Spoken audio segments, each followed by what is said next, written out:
कामप्रीताये लङ्काभागप्रयान्ते यशस्वी वीर्यवान् भवति.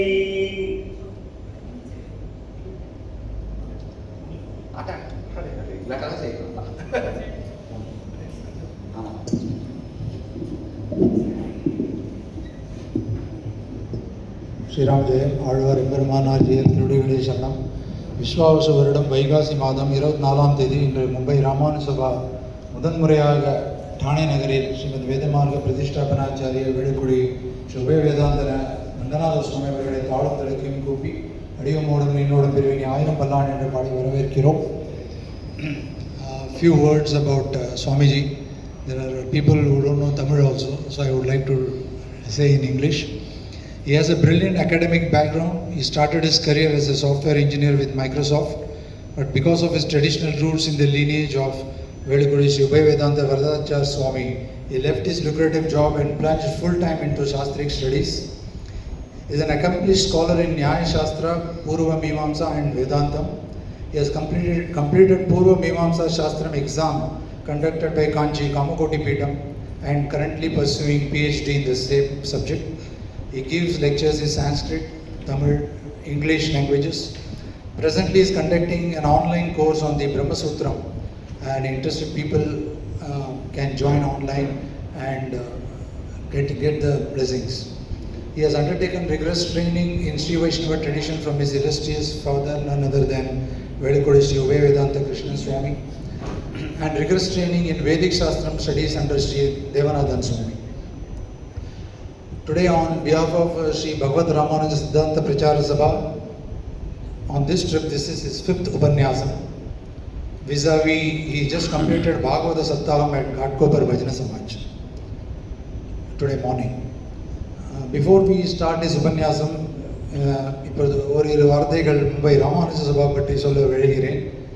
ஸ்ரீ பகவத் ராமானுஜ சித்தாந்த பிரச்சார சபா 1997 வானமாமலை ஸ்ரீ கல்யாண் ராமானுஜர் ஜியர், ஸ்ரீ திருப்பதி பெரிய கேள்வி அப்பன் ஜியர் மற்றும் ஸ்ரீ திருப்பதி சிறிய கேள்வி அப்பன் ஜியர் சுவாமியின் அனுகிரகத்தால் தொடங்கியது. வடிவங்கள் செய்து வரும் சில பணிகளில் ஒரே ஒரு பணியை மட்டும் இங்கே விளக்க அழைகிறேன். அதாவது கடந்த 28 வருடங்களாக பல வித்வான்களையும் உபன்யாசர்களையும் மும்பை மாநகரத்தை அழைப்பு தந்து சனாதன தர்மம், திராவிட வேதம், எம்பெருமானார் தரிசனத்தை பரப்பி வைக்க முயற்சி செய்து கொண்டு வருகிறோம். நம்முடைய இந்த ஹெக்டிக் வாழ்க்கையில் சிறு ஓரியன்டேஷன் தேவை, பகவத் பாகவத கைங்கரியம் என்பது. இந்த உபன்யாசம் மூலம் நம்மை போலவர்களுக்கு ஒரு inclination of mind set towards ultimate goal. அந்த வகையில் அப்படி ஒரு ஓரியன்டேஷன் கிடைத்த பின் நம் சபா என்ன செய்வது என்றால், சஹசிராப்தி வருஷத்தில் இயல், இசை, நாடகம் என்று ஆழ்வார் ஆச்சாரியை முன்னிட்டு ஆடுபவர் ஆடினார்கள், பாடுபவர் பாடினார்கள், சிறு குழந்தைகள் நாடகம் நடத்தினார்கள். இப்படி சஹசிராப்தி வருஷத்திலும் இது 1008வது அவரோட திருநட்சத்திரம், இதிலும் கலந்து எல்லோரும் பங்கேற்று சமர்ப்பித்தென்று ஒரு வழக்கமாக கொண்டுள்ளோம். அதாவது சில பேர் வெளியே போக முடியாமல் இருப்பவர்கள் மெம்பர்ஷிப் எடுத்துக்கொண்ட உடனே வாட்ஸ்அப் குரூப்பில் பங்கேற்கலாம். அதிலும் ஒவ்வொரு மாதமும் ஆழ்வார் ஆச்சாரியர்கள் திருநட்சத்திரம் வருகிறது, நீங்கள் சிறு உபன்யாசம் அல்லது பாசுரம் பாடி ஃபார்வர்ட் பண்ணலாம். எப்படியாவது ஏதோ ஒரு விதத்தில் நாம் கைங்கரியம் கூடியிருக்க வேண்டும் என்பதுதான் நோக்கம்.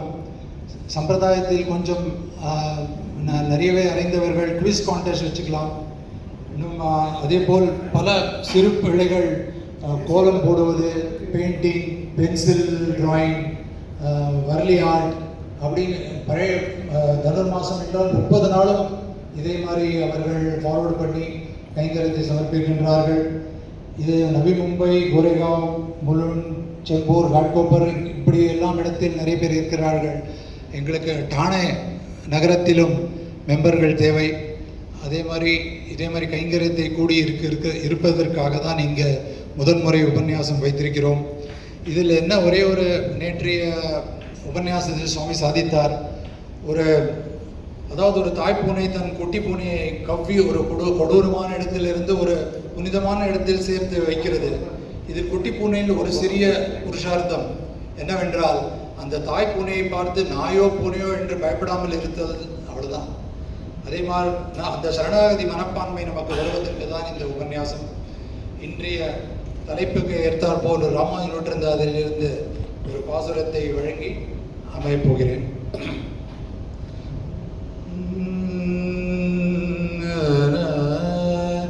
தவம் தரும் செல்வம் தகவும் தரும், சலியா பிறவி பவம் தரும்.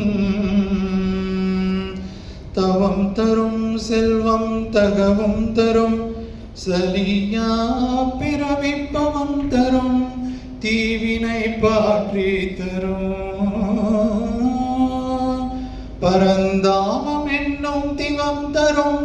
தீதினி ராமானுசன் தன்னை சார்ந்தவர்களுக்கு, ராமானுசன் தன்னை சார்ந்தவர்களுக்கு உவந்தருந்தே. அவன் சீரன்றி யானொன்றும் உள்மகிழ்ந்தே. அவன் சீரன்றி யானொன்றும் உள்மகிழ்ந்தே. அவன் சீரன்றி யானொன்றும் உள்மகிழ்ந்தே. தன்யோஸ்மி.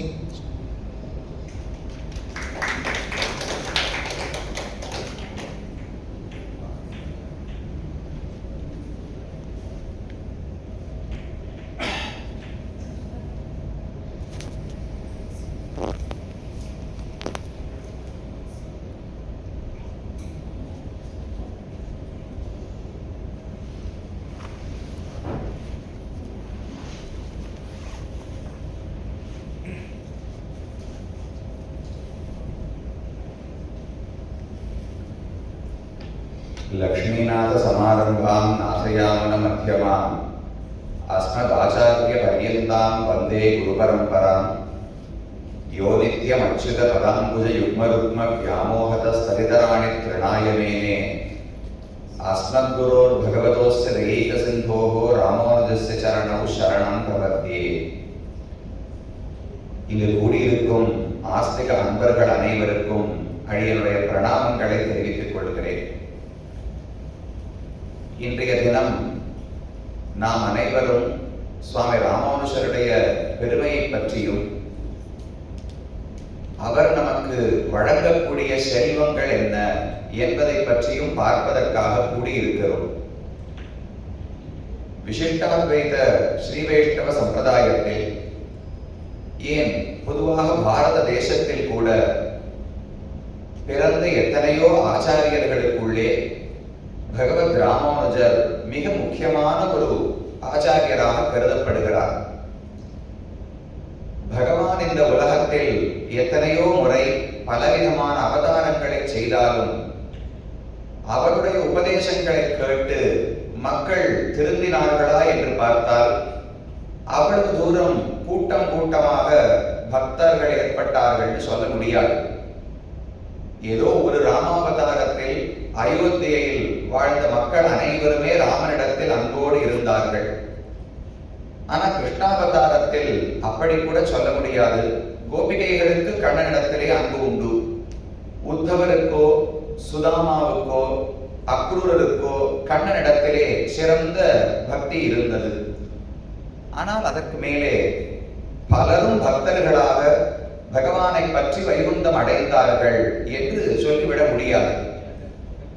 ஆனால் அதற்கு பிறகு எப்போது இந்த உலகத்தில் ஆச்சாரியர்களை பகவான் பிறப்பிக்க தொடங்கினாரோ அதற்கு பிறகுதான் வைதிக சம்பிரதாயம் அதிகமாக வளர்ந்தது. அவர்களுடைய அனுகிரகத்தில் தான் இன்றளவும் இந்த சனாதன தர்மம் தழைத்தோங்கி நிற்கிறது. அந்த வரிசையில் பல ஆச்சாரியர்களுக்கு இடையிலே ஸ்ரீபெரும்புதூரிலே சித்திரை மாதத்தில் திருவாதிரை நட்சத்திரத்தில் ஆதிசேஷனுடைய அவதாரமாக பிறந்தவர் பகவத் ராமானுஜர். அவருக்கு இயற்பெயர் இளையாழ்வார் என்பது. லக்ஷ்மணன் ராமனுக்கு தம்பி, அதனால இளையாழ்வார்னு பெயர் பெற்றார். அதுதான் சம்ஸ்கிருதத்தில் ராமானுஜர் என்று சொல்லுகிறோம். ராமனுக்கு அனுஜன், ராமனுக்கு தம்பி என்று பொருள். அப்படி பிறந்த ராமானுஜர் அவருடைய ஆச்சாரியன் கடாட்சத்தாலே இந்த விசிஷ்டாத்வைத சித்தாந்தத்தின் முதன்மையான ஆச்சாரியராக விளங்கினார். இன்றளவும் ஒவ்வொருவரும் முக்தி அடைய வேண்டும் என்றால் அந்த முக்தியையே ராமானுஜர் தான் வழங்குகிறார் என்று சொல்லுகிறோம். பொதுவாக பகவான் தான் இந்த சம்சாரத்திலிருந்து நம்மை விடுவிக்க வேண்டும். அகம் துவா சர்வபாவேப்யோ மோக்ஷயிஷ்யாமி மா சுசஹா என்று பகவத்கீதையிலும் கூட நான் உன்னை பாவங்களிலிருந்து விடுவித்து முக்தியை வழங்குகிறேன் என்றுதான் கண்ணன் கூறினார். ஆனால் இதெல்லாம் ராமானுஜர் காலத்துக்கு முன்னால் இருந்த நிலை. ராமானுஜர் பிறந்து எப்போது இந்த உலகத்தில் ஆச்சாரியனாக நின்றாரோ அப்போது பகவான் தன்னிடத்தில் இருந்த பொறுப்பு அனைத்தையும் ராமானுஜரிடத்திலே கொடுத்தாராம். ராமானுஜருக்கு பல பெயர்கள் உண்டு. அதிலே உடையவர் என்பது ஒரு முக்கியமான பட்டப்பெயர். உடையவர் என்று சொன்னால் சுவாமி, ஏதோ ஒரு சொத்து, அதை உடைமைன்னு சொல்லுகிறோம். சொத்தை உடையவர் யாரோ அவருக்கு சுவாமின்னு பெயர் சொல்லுகிறோம். அப்ப இந்த உலகத்திற்கெல்லாம் சுவாமி யார்? பொங்கோதம் சூழ்ந்த புவனையும் வெண்ணுலகும் அங்காதும் சோராமே ஆளுகின்ற எம்பெருமான் செங்கோலுடைய திருவரங்க செல்வன் என்று ஆண்டாளுடைய பாசுரம். ஸ்ரீரங்கநாதன் திருவரங்கத்து பெருமான் தான் இந்த லீலா விபூதி, வைகுந்தம் என்கிற நித்திய விபூதி இரண்டு சொத்துக்குமே உடையவராம். ஆனால் ராமானுஜர் எப்போது சந்நியாசாசிரமம் ஏற்றுக்கொண்டு காஞ்சிபுரத்திலிருந்து புறப்பட்டு ஸ்ரீரங்கத்துக்கு வந்து அடைந்தாரோ அப்போது பகவான் அவருக்கு உடையவர் என்கிற பட்டத்தை கொடுக்கிறார். இனி நீர்தான் உபய விபூதிக்கும் நாதன், நீர்தான் இந்த உலகத்தில் பார்த்து யாருக்கு முக்தி கொடுக்க வேண்டும், யாருக்கு முக்தி கொடுக்க கூடாது என்று முடிவே எடுக்க வேண்டும் என்று அந்த பொறுப்பை அனைத்தையும் அவரிடத்தில் ஒப்படைத்தாராம். பகவானுக்கு எப்பவுமே தான் எல்லா செயல்களையும் செய்ய வேண்டும் எண்ணமே கிடையாது. அனைவரையும் தான் இயக்க வேண்டும், தான் சொன்னபடிதான் உலகமே நடக்க வேண்டும் என்றெல்லாம் அவருக்கு ஆசையே கிடையாது. எப்போதெல்லாம் முடிகிறதோ சிறந்த பக்தர்களை தேர்ந்தெடுத்து அவர்களிடத்திலே ஆட்சி பொறுப்பை கொடுத்து விடுவாராம். வைகுந்தம் ஸ்ரீவைகுண்டம்னு சொல்லுகிறோமோ இல்லையோ, அங்கு யார் தலைவராக இருக்க வேண்டும்? பகவான் தான் கண்டிப்பா தலைவராக இருக்கணும். அவருக்கு பணி செய்து கொண்டு தொண்டர்களாகத்தான் மற்றவர்கள் இருக்க வேண்டும். ஆனா உண்மையில் அங்கு போய் பார்த்தாலும் நிலவரம் பகவான் ஆட்சி செய்து கொண்டிருக்க மாட்டாராம். அவருடைய தொண்டர்களுக்குள்ளே நித்தியசூரிகளுக்குள்ளே முதன்மையானவர் விஸ்வக்சேனர் என்று கேள்விப்படுகிறோம் இல்லையோ. எந்த கோவிலில் இருந்தாலும் விஸ்வக்சேனர் அமர்ந்த திருக்கோலத்திலே கையை இப்படி வச்சுட்டு இருப்பார், ஒரு பெரிய தடி வைத்துக் கொண்டிருப்பாராம். அவர்தான் இந்த உலகத்தை எல்லாம் இயக்குகிறார். பகவான் ஒரு இளவரசன் என்று நாம் புரிந்து கொள்ள வேண்டும். இளவரசனுக்கு ஆனந்தத்தை அனுபவிப்பதில் ஆசை இருக்குமா, இல்ல பொறுப்புகளை ஏற்றுக்கொண்டு ஆட்சி செய்வதில் ஆசை இருக்குமா? ராஜான்னு சொன்னா அப்போ 50 வயசு ஆயிடுது, 60 வயசு ஆயிடுது. அவர் நிறைய பொறுப்புகளை தாங்க போகிறார். இன்பமும் அவருக்கு நிறைய இருக்கும். அதே ராஜ மாளிகையில தான் இருப்பார், பல சேவகர்கள் இருப்பார்கள், நிறைய செல்வம் இருக்கும். அதெல்லாம் இருந்தாலும் பொறுப்பு அதிகம் ராஜாவுக்கு. பகவானுக்கு ராஜாவாக இருப்பது பிடிக்கவே பிடிக்காது. வான் இளவரசு வைகுந்த கூட்டன் என்று ஆழ்வாருடைய பாசுரம்.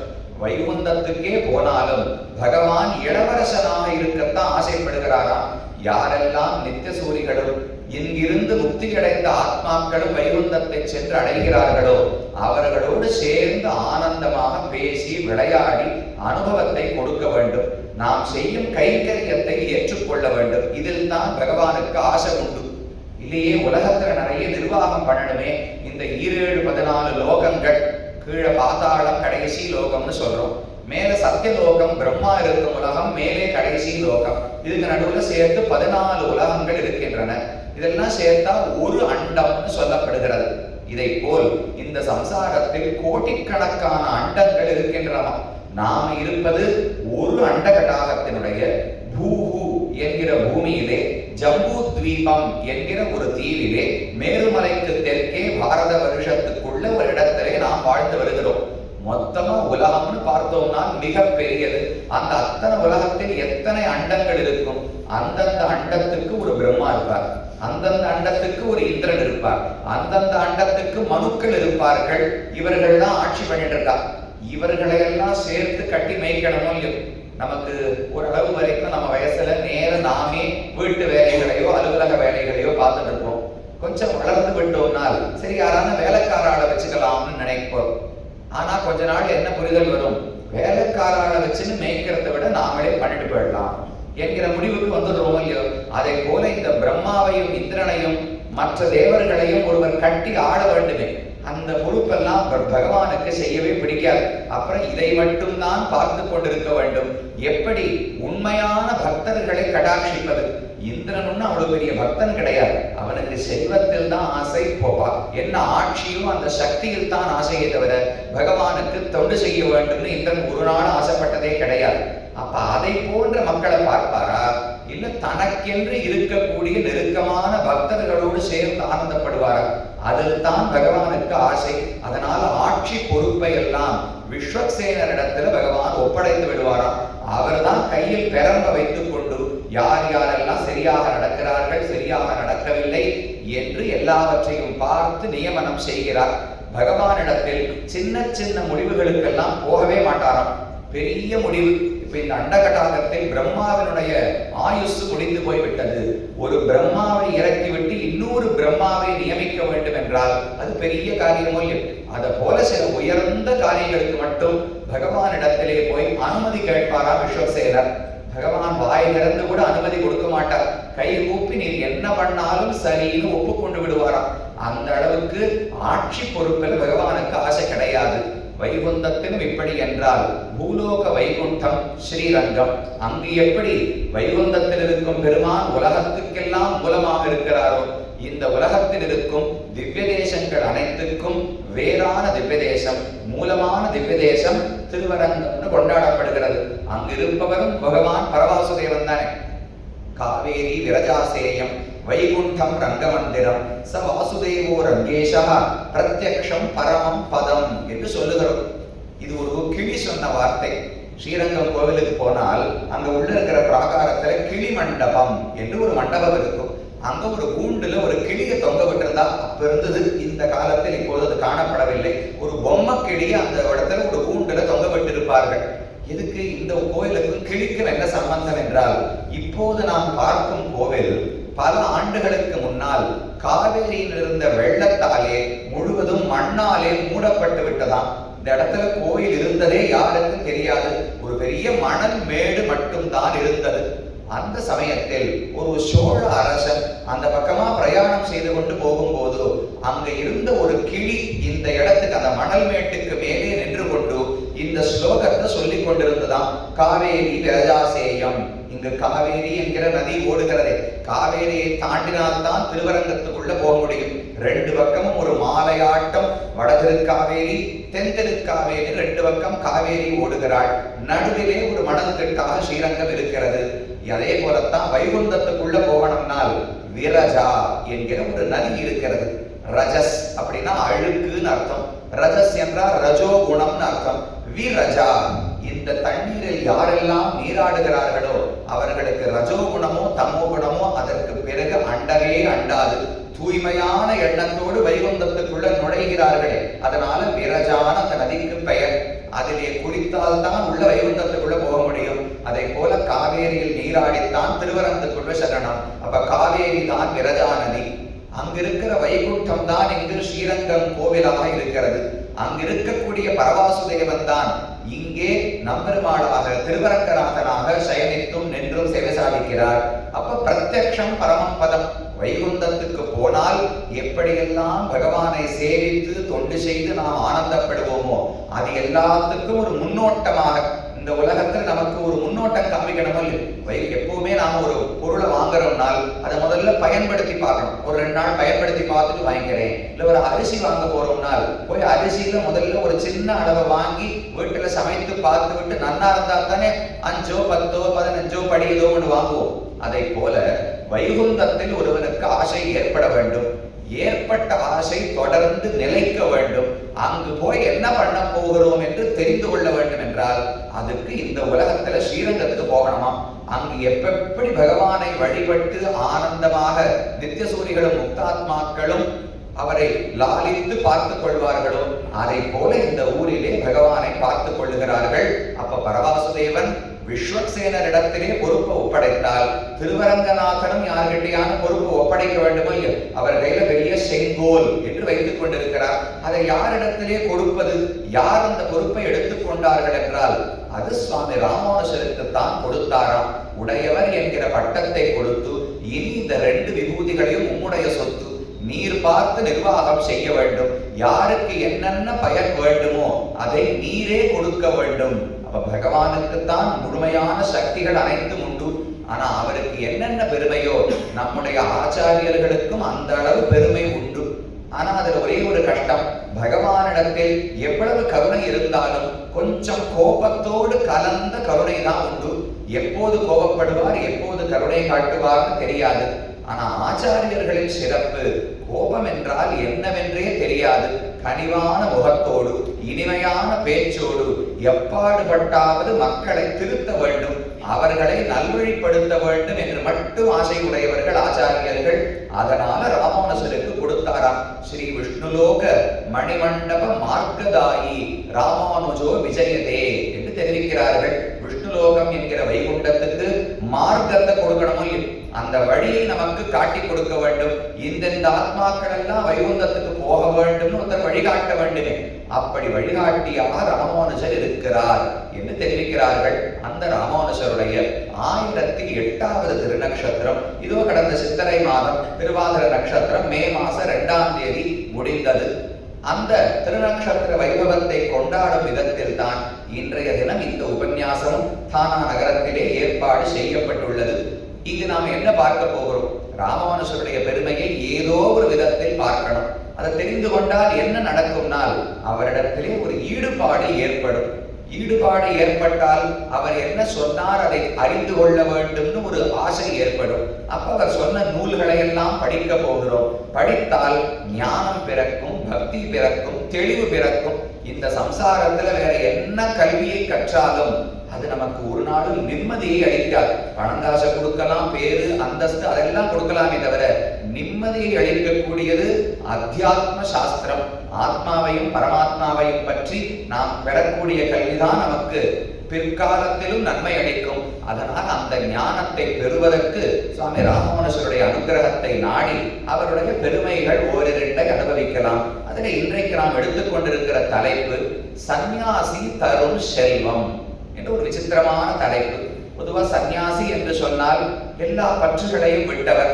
4 ஆசிரமங்கள், பிரம்மச்சரியம், கார்கஸ்தியம், வானப்பிரஸ்தம், சந்நியாசம் என்று 4 ஆசிரமங்களை பற்றி சொல்லுகிறோம். முதல்ல படிக்கக்கூடிய பிராயம், அதற்கு பிரம்மச்சரியம்னு பெயர். அடுத்தது திருக்கல்யாணம் நடந்ததென்றால் கார்கஸ்தியம், கிரகஸ்தனாக வாழ்கிறார்னு சொல்றோம். 3வது அரசர்களுக்கு இருந்த ஒரு வாழ்க்கை முறை. தங்களுடைய ஆட்சி முடிந்து போன பிறகு பிள்ளைக்கோ பேரனுக்கோ பட்டம் கட்டிவிட்டு அவர்கள் காட்டிலே சென்று தவம் செய்து வாழ்வார்கள். அதுக்கு வானப்பிரஸ்த ஆசிரமம்னு பெயர். கடைசியா சந்நியாசம் என்பது உலகத்தில் பற்றி இல்லாதவர்கள், சிறந்த வைராக்கியத்தை வளர்த்து கொண்டவர்கள் எடுத்துக்கொள்ளக்கூடிய ஒரு ஆசிரமம். ஞேயஸ்ஸ நித்ய சந்நியாசி யோனத்வேஷ்டி ந காங்க்ஷதின்னு கண்ணன் கீதையில சொல்றார். உண்மையான சந்நியாசி எப்படி இருக்கணும்னால் யாரையும் எதையும் ஆசைப்படவும் கூடாது, யாரையும் வெறுக்கவும் கூடாது.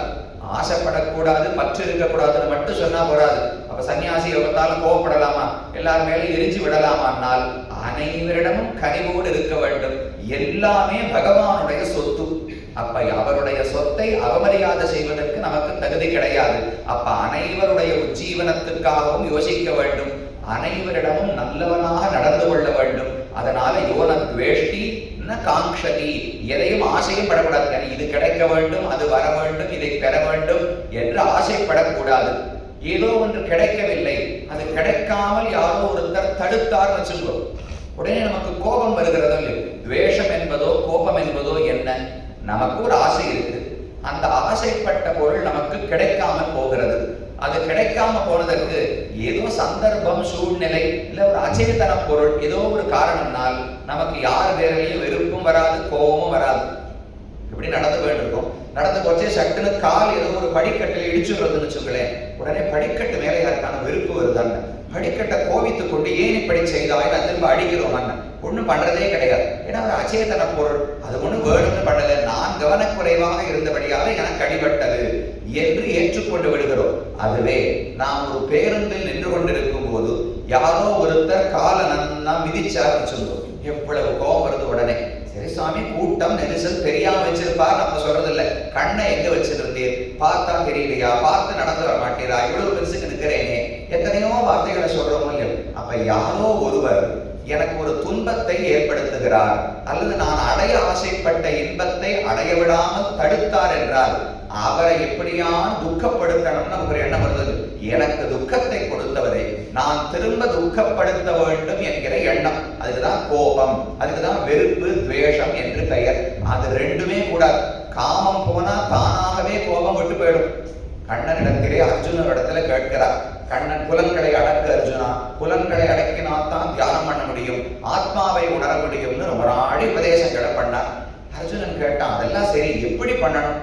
மக்கள் எத்தனையோ பேருக்கு அந்த ஆசை இருக்கும், இல்ல புலன்களை எல்லாம் கட்டுப்படுத்த வேண்டும், இஷ்டத்துக்கு எதையோ சாப்பிட்டு கொண்டு, எதையோ பார்த்து கொண்டு, இசைகளை கேட்டுக்கொண்டு இப்படி வாழ்றது சரி கிடையாது. நமக்கு வயசாயிட்டே போறது. ஒரு நியமத்தோடு ஒரு ஒழுக்கத்தோடு இருக்கணும்னு தோணும்.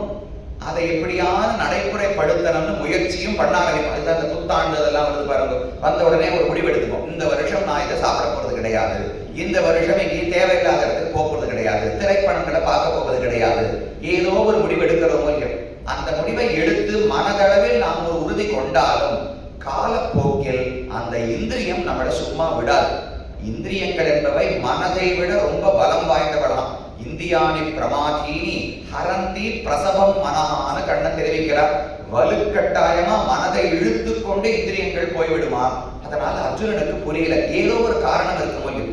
நான் ஆசைப்படுறேன் இந்த பாதையில போகணும்னு, அப்படித்தான் என் உடம்புக்கு ஆணை எடுக்கிறேன், ஆனா என் உடம்பு இந்த பக்கமா நடந்து போகுது, ஏன் போறதுன்னு அர்ஜுனனுக்கு தெரியவே இல்லை. நான் ஆசைப்படுறது வைராக்கியத்தை அடையணும்னு, ஆனா திரும்ப திரும்ப புலன்கள் விஷயங்களை நோக்கி செல்லுகின்றனவே. அத கேன பிரயுக்தோயம் பாபம் சரதி பூருஷா. எதனாலே இப்படி ஒருவன் பாபத்தை திரும்ப திரும்ப செய்கிறான்? ஆசைப்பட்டு செய்கிறோம்னு சொல்ல முடியாது. நமக்கே தெரியும், பல விஷயங்களை ஆசை இல்லாமல் ஆனா ஏதோ ஒரு சபல புத்தியோடு செய்து விடுகிறோம். பண்ண உடனே ஐயோ நம்ம பண்ண மாட்டோம்னு நினைச்சிட்டு இருந்தோமேனு ஒரு அனுதாபம், ஒரு வெட்கம் நமக்கே ஏற்படுகிறது. ஆனால் ஏன் திரும்ப திரும்ப பண்றோம்னால் காமம் என்பதுதான் காரணம். உலக விஷயங்களில் ஆசை, காமம், காமம்னு சொன்னா வெறும் ஆண் பெண் சுகம்னு அர்த்தம் கிடையாது. எந்த உலக இன்பம், ஒரு சந்திரனத்தை பூசிக்கொண்டு அந்த குளிர்ச்சி, அந்த நறுமணத்தை அனுபவித்தாலும் காமம் தான். ஒரு புஷ்பத்தை முகர்ந்து பார்த்து ஆனந்தப்பட்டாலும் காமம் தான். என்ன பண்ணாலும் கண்டு கேட்டு உத்து மோந்து உண்டு உடலும் ஐங்கருவி கண்ட இன்பம். கண்ணால விஷயங்களை பார்த்து ஆனந்தப்படுறோம், காதால கேட்கிறோம், மூக்கால முகர்றோம், நாக்கால சுவைக்கிறோம், தோலை கொண்டு தொடுகிறோம். இந்த 5 புலன்களை கொண்டு எதை நாம் அனுபவித்தால் கூட மனசையே சேர்த்துக்கோங்களே, எல்லா புலன்களாலும் எதை அனுபவித்தாலும் அதற்கு காமம் என்று பெயர். அந்த காமம் தான் இதற்கெல்லாம் மூலம். அந்த காமத்தினுடைய அடுத்த விளைவு என்ன? காமயேஷா குரோத ஏஷா ரஜோகுண சமுத்பவா. காமம் முதல்ல காமமா மட்டும் இருக்கும். அது நிறைவேறிவிட்டால் பரவாயில்லை, நம்ம காடு தேவலை. நிறைவேறாமல் போனால் உடனே அந்த காமம் யார் பேரிலோ கோபமாக மாறுகிறதோ. காமம் என்பது நம்மை முயல வைக்கும், கோபம் என்பது நமக்கு இருக்கக்கூடிய பகுத்தறிவையே அழித்துவிடும். எதை செய்யலாம், எதை செய்யக்கூடாது, பெரியவர்களிடத்துல எப்படி பேசலாம், எப்படி பேசக்கூடாது, எந்த இடத்தில் எந்த சூழ்நிலையில் எப்படி நடக்கலாம். நம்ம கோவில்ல இருக்கோமா, அப்ப குரலை வசதி பேசக்கூடாது. இது ஒரு பள்ளிக்கூடத்தில் இருக்கோமா, யாரையும் தவறாக பேச, எங்கேயுமே யாரையும் தவறாக பேசக்கூடாது. ஆனா சூழ்நிலை அறிந்து, யாரிடத்துல பேசுகிறோம் அறிந்து, நான் யாருன்னு அறிந்து பேசணும் இல்லை. நான் இந்த வார்த்தைகளை பேசுறது தகுமா? பக்தன்னு சொல்லிக் கொண்டு, வேட்டி உடுத்திக் கொண்டு, திருமணம் ஏதோ ஒரு முத்திரை இட்டுக்கொண்டு இப்படி நான் பேசலாமான்னு யோசிக்கணும். இதெல்லாம் எப்ப யோசிக்கலாம்? நிதானமாக இருக்கும் போது எல்லாம் யோசிக்க முடியும். கோபம் வந்து விட்டால் இது எதுவுமே மனசுல நிற்காது. அப்ப காமம் அதன் விளைவான கோபம், இந்த ரெண்டும் தான் நம்மை தவறான பாதையிலே இழுக்கின்றன. அந்த காமத்தை வென்றவர்களைத்தான் சந்நியாசி சந்நியாசின்னு சொல்லுகிறோம்.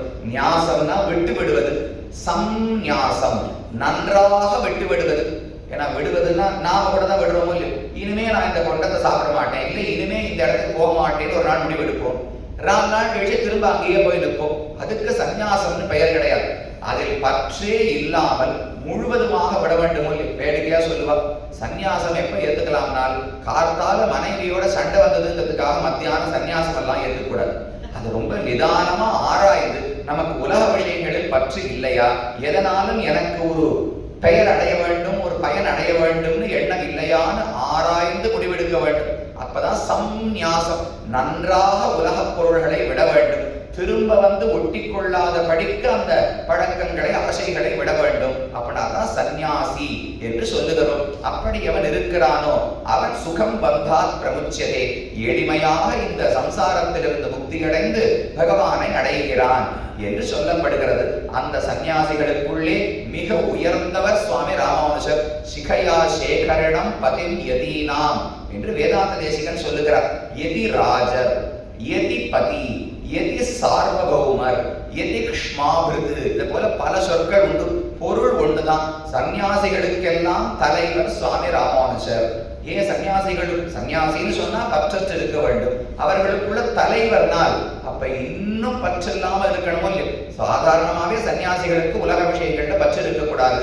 அவர்களுக்கு இருந்தாலும் சுவாமி ராமானுஜருக்கு சற்றும் எதிலுமே ஆசை கிடையாது. செல்வத்திலோ மனை வாழ்க்கையிலோ பேரிலோ புகழிலோ எதிலும் ஆசை இல்லாமல் இருந்தவர். அதனால தான் இவரை தேர்ந்தெடுத்து பகவான் இந்த சம்பிரதாயத்துக்கு தலைவர் என்று அறிவித்தார்.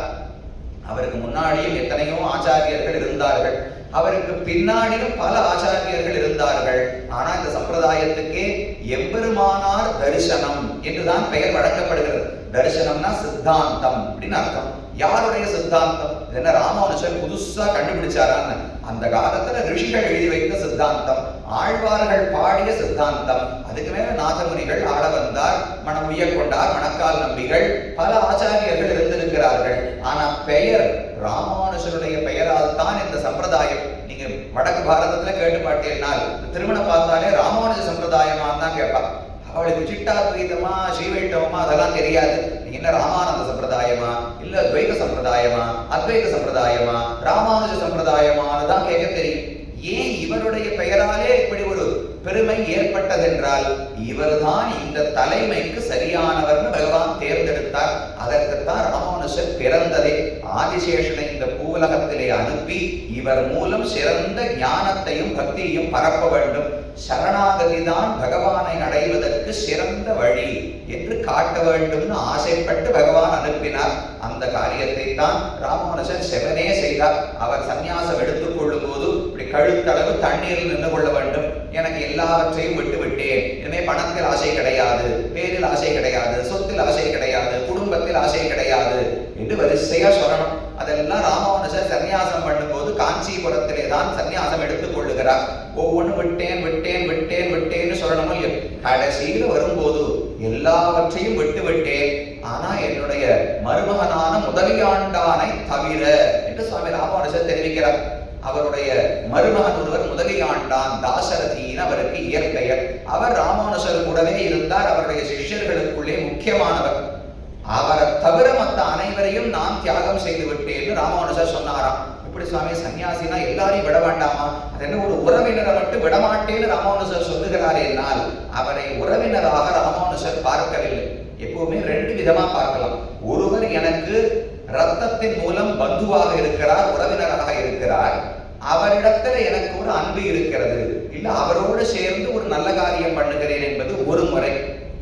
அப்படி பார்க்கக்கூடிய பந்துக்களை வைத்துக் கொள்ளவே கூடாதுன்னு எல்லாரும் உபதேசம் செய்கிறார்கள். ரிஷிகளும் ஆழ்வார்களும் எல்லாரும் சொல்றது என்ன?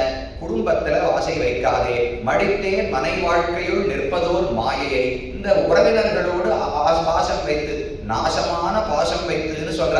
பாசம்தான் எல்லா தோல்விகளுக்கும் காரணம், தாழ்ச்சிகளுக்கும் காரணம். அதனால வேண்டாம் வேண்டாம்னு ஆழ்வார்கள் பாடுகிறார்கள்.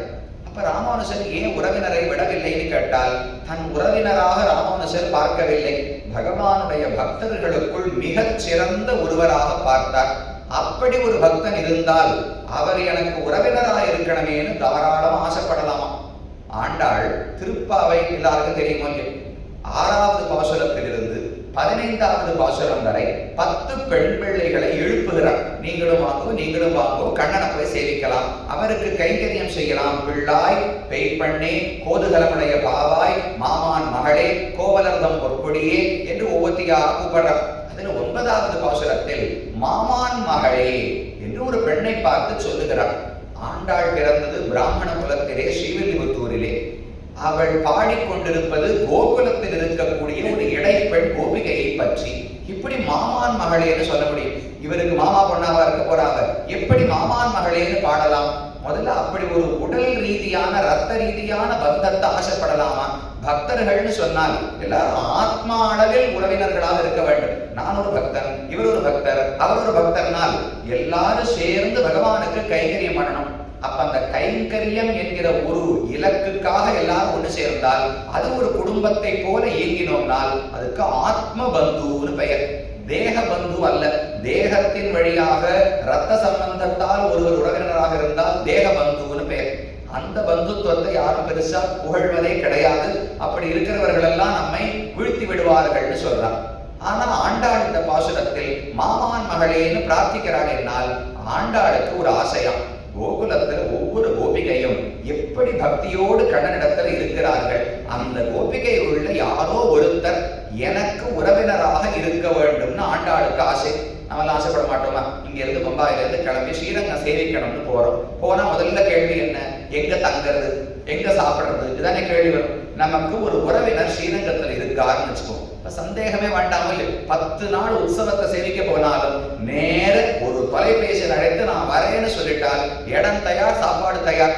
அப்ப எல்லாரும் ஆசைப்படுறது என்ன? எனக்கு ஸ்ரீரங்கத்துல ஒரு உறவினர் இருக்க வேண்டும், திருமலையில ஒரு உறவினர் இருக்கார். நீங்க பாட்டை போய் ஒரு 10 நாள் இருந்து பிரம்மோத்சவம் முழுக்க சேவிக்கலாம்னால் அந்த உறவினரையே நாம கதின்னு கடந்துருவோம்.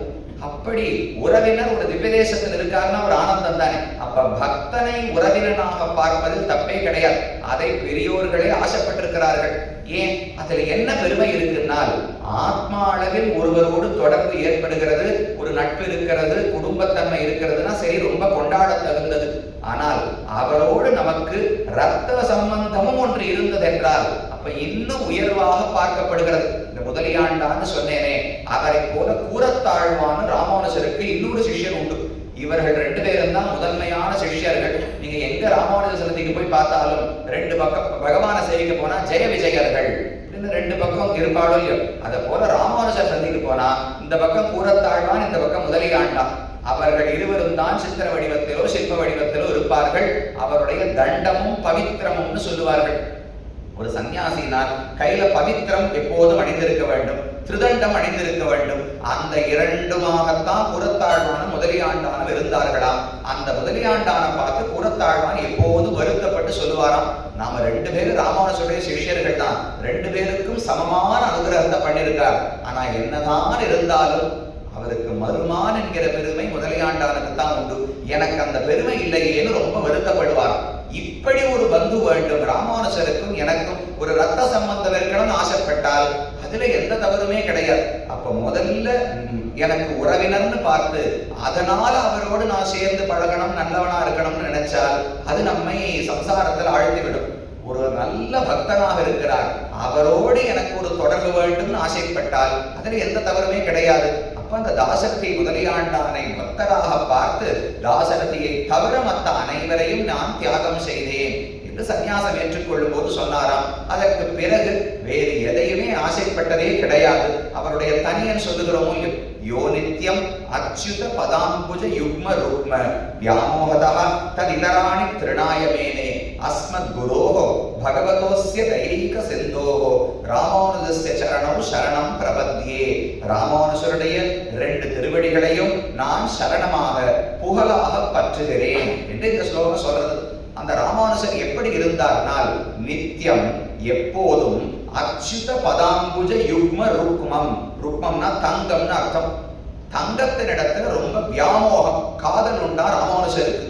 சுவாமி இத்தனை நாள் ஆசையே கிடையாதுன்னு சொல்லிட்டு தங்கத்தில் ஆசை வச்சான்னு சொல்றீரே, யாராலும் சன்னியாசி தங்கத்தை ஆசைப்படலாமானால் இது உயர்ந்த தங்கம், பகவானுடைய திருவடிகள் என்கிற தங்கம். உன் பொற்றாமரை அடியே போற்றும் பொருள்களாய் ஆண்டாள் பாடல்கள். பொன் போன்ற திருவடிகள், அவ்வளவு உயர்ந்த திருவடிகள், நம்மை புனிதமாக்கக்கூடிய திருவடிகள். அதனால பொன்னடி என்று சொல்லுகிறோம். அந்த பகவானுடைய பொன்னடிகள் என்கிற தங்கம், அந்த தங்கத்தில் இருந்த ஆசையாலே, அதிகமான ஆசையாலே உலகத்தில் மற்ற அனைத்தையும் திருநாயமேனே, ஒரு புல்லுக்கு சமமாக மதித்தாராம். இந்த திருவடிகள் மட்டும்தான் எனக்கு செல்வம், இந்த திருவடிகள் தான் எனக்கு நன்மை செய்யுமே தவிர உலகத்தில் வேற எந்த பொருளுமே எனக்கு முக்கியம் அல்ல.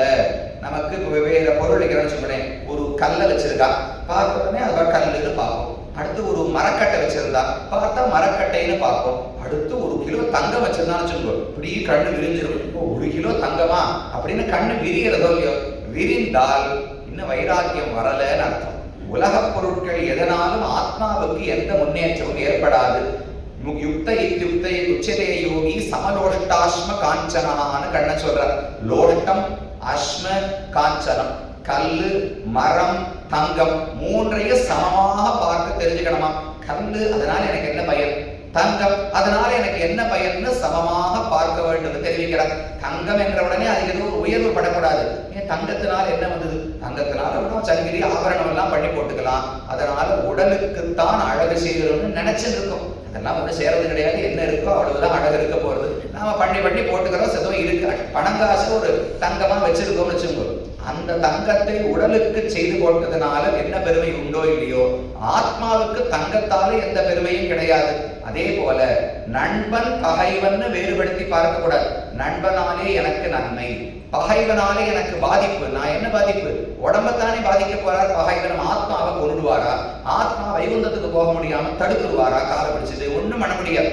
அப்ப நண்பனோ பகைவனோ, தங்கமோ வெள்ளியோ செப்போ கல்லோ, இது அனைத்தையும் சமமாக பார்க்க வேண்டும். அந்த புத்தி எப்படி வரும்னால், இதையெல்லாம் விட உயர்ந்த தங்கம் ஒன்று இருக்கிறது, பகவானுடைய திருவடிகள் தான் தங்கம் என்று ராமானுஜர் புரிந்து கொண்டாராம். அவருக்கு யார் சொல்லிக் கொடுத்தார்னால், அது முன்னோர்கள் பலரும் சொன்ன ஒரு விஷயம். சேலை கண்ணியரும் பெரும் செல்வமும் நன்மக்களும் மேலா தாய் தந்தையும் அவரே இனி ஆவாரே என்று ஆழ்வாருடைய பாசுரம். பகவான் நித்திய சூரிகளாலே வணங்கப்படுபவர். அவர் என் மனதுக்குள்ள அமர்ந்திருக்கிறார். அவருக்கு என்ன தேவை, என்னை போல ஒரு தாழ்ந்தவனுக்கு அனுகிரகிக்க வேண்டும் என்கிற தேவையே கிடையாது. குஹனுக்காவது பகவான் ராமனிடத்துல அன்பு இருந்தது. அவன் ஒன்றும் பெரிய குலத்தை பிறக்கவில்லை, படிப்பு எல்லாம் ரொம்ப கிடையாது, நல்ல நடத்தையும் கிடையாது, வேடுவனாகத்தான் வாழ்ந்து வந்தான். ஆனா ராமன் ஏற்றுக்கொண்டார் என்னால் பக்தி இருந்தது. ராமன் வந்தான் என்று கேள்விப்பட்ட உடனே அங்கிருந்து ஓடி காலிலே விழுந்து கனிவான பார்வையாம். ராமன் சொல்றார், நீ எனக்கு சமர்ப்பிச்ச பழத்தினால எனக்கு வயிறு திருப்தி ஏற்படவில்லை, ஸ்நேக சந்தர்ஷனேனச்ச, உன் பார்வையில் இருந்த அன்பே போரும் குஹா, அதிலேயே எனக்கு திருப்தி ஏற்பட்டு விட்டதுன்னு கண்ணன் ராமன் தெரிவிக்கிறார். அப்ப குஹனுக்கும் அன்பு இருந்தது, விபீஷணனுக்கும் அன்பு இருந்தது, சுக்ரீவனுக்கும் அன்பு இருந்தது. நமக்கு அதுவும் இல்லையோ இல்லையோ, ஆனால் அவர் என்னுடைய உள்ளத்துக்குள்ளே எப்போதும் விடாமல் இருக்கிறார்னால் நம்ம பதிலுக்கு என்ன பண்ண முடியும்? அவர் நமக்காக இருக்கும் போது நாம குறைந்தபட்சம் அவருக்காக இருக்க வேண்டும் இல்லையோ, அதைத்தான் அவரையே நினைத்து மற்ற உலக பொருள்களை எல்லாம் விட்டிருந்தார்கள் ஆச்சாரியர்கள். அப்படி சிறந்த சன்னியாசியாக திகழ்ந்தவர் சுவாமி ராமானுஜர். சன்னியாசின்னு சொன்னால் என்ன கொடுப்பார்? சுவாமி இதெல்லாம் மோட்சம் மோட்சம்னு பேசுகிறீர்கள், ஆன்மீகம்னு சொன்னாலே இந்த உலகத்துல வாழறதுக்கு ஒன்றும் வழியே கிடையாதா? உபன்யாசத்துக்கு உட்கார்ந்தாலே இங்க வாழக்கூடாது, அங்கன்னு கை காட்டிட்டு இருந்தா நாங்க இங்கதானே இருக்கோம், இன்னொரு 50 வருஷமோ 60 வருஷமோ 70 வருஷமோ இங்குதானே வாழப் போகிறோம், அது வரைக்கும் என்ன செய்வது? ஆச்சாரியர்கள் முக்தியை மட்டும்தான் வழங்குவார்களா அல்லது உலகத்துக்கு தேவையான சில பயன்களையும் கொடுப்பார்களா? மொத்தம் 4 புருஷார்த்தங்கள் சொல்றோம் இல்லையா? அறம், பொருள், இன்பம், வீடு, தர்மார்த்த காம மோட்சங்கள்னு 4 சொல்லுகிறோம். இந்த 4 மோட்சத்தை மட்டும்தான் ராமானுஜர் வழங்குவாரா அல்லது மற்றவற்றையும் வழங்குவாரான்னு கேட்டால் எல்லாவற்றையும் கொடுப்பார் திருவரங்கத்து முதனார் தெரிவிக்கிறார். அவர் ஒரு கற்பகம், ராமானுஜர் ஒரு கற்பக மரமாட்ட பார்க்கணுமா. ஆனா சாதாரணமா கல்பக விருட்சம் என்பது நாம எதை கேட்டாலும் கொடுக்கும், ஆனா அதற்கு சில குறைகள் இருக்கின்றன. கல்பக விருட்சம் என்பது ஒரு ஞானம் அதிகமாக உடைய மனுஷனோ தேவனோ யாரும் கிடையாது. அது ஒரு மரம் தானே, மரத்துக்கு எவ்வளவு ஞானம் இருக்குமோ அவ்வளவுதான் அதுக்கு இருக்கும். ராமானுஷர் மரம் அல்ல, நடமாடும் கற்பகம். நாம் கற்பகம் இருக்கும் இடத்துக்கு போய் பிரார்த்திச்சா கற்பக மரம் எதை வேணாலும் கொடுக்கும். ராமானுஷர் வந்து நமக்கு அனுகிரகிக்கிறாரோ, வைகுந்தத்திலிருந்து இறங்கி வந்து நமக்காக வந்து அனுகிரகிக்கிறார். அப்படி கற்பகம்னா அனைத்தையும் கொடுக்க வேண்டும். இந்த கற்பக மரம் இந்த உலக இன்பங்களை மட்டும் தான் கொடுக்கும். ஆனா ராமானுஷர் இடத்துல பிரார்த்தித்தோம்னால் இந்த உலகத்தில் வாழ்வதற்கும் தேவையானவற்றை கொடுப்பார், கடைசியில் வைகுந்தத்தையும் வழங்குகிறார் என்று திருவரங்கத்தமுதனார் என்கிற ஒரு ஆச்சாரியர் ராமானுஷரை பற்றி அவருடைய பெருமையை நாம் அறிந்து கொள்வதற்கு ஒரு முக்கியமான நூலாக இருப்பது திருவரங்கத்தமுதனாராலே இயற்றப்பட்ட ராமானுஷ நூற்றந்தாதி என்கிற ஒரு பிரபந்தம். 108 பாசுரங்களை கொண்டு அந்தாதியாக, அந்தாதினா ஒரு பாட்டு எந்த வார்த்தையில முடிகிறதோ அதே வார்த்தையில அடுத்த பாட்டு துவங்க வேண்டும். அதுக்கு அந்தாதி பாடல், அந்தாதி பிரபந்தம் பெயர். அந்த வரிசையிலே ராமானுஷ நூற்றந்தாதி என்று பாடியிருக்கிறார். அதுல ஒரு பாசுரத்துல சொல்லுகிறார், பொருந்திய தேசும் பொறையும் திரளும் புகழும் நல்ல திருந்திய ஞானமும் செல்வமும் சேரும் செருகலியால் வருந்திய ஞானத்தை வன்மையினால் வந்தெடுத்தளித்த அருந்தவன் என்று ராமானுஷனை அடைபவர்க்கே என்று அவருடைய பாசுரம். என் ராமானுஷன் எதற்காக பிறந்தால் கலியால் வருந்துகிற ஞானம்.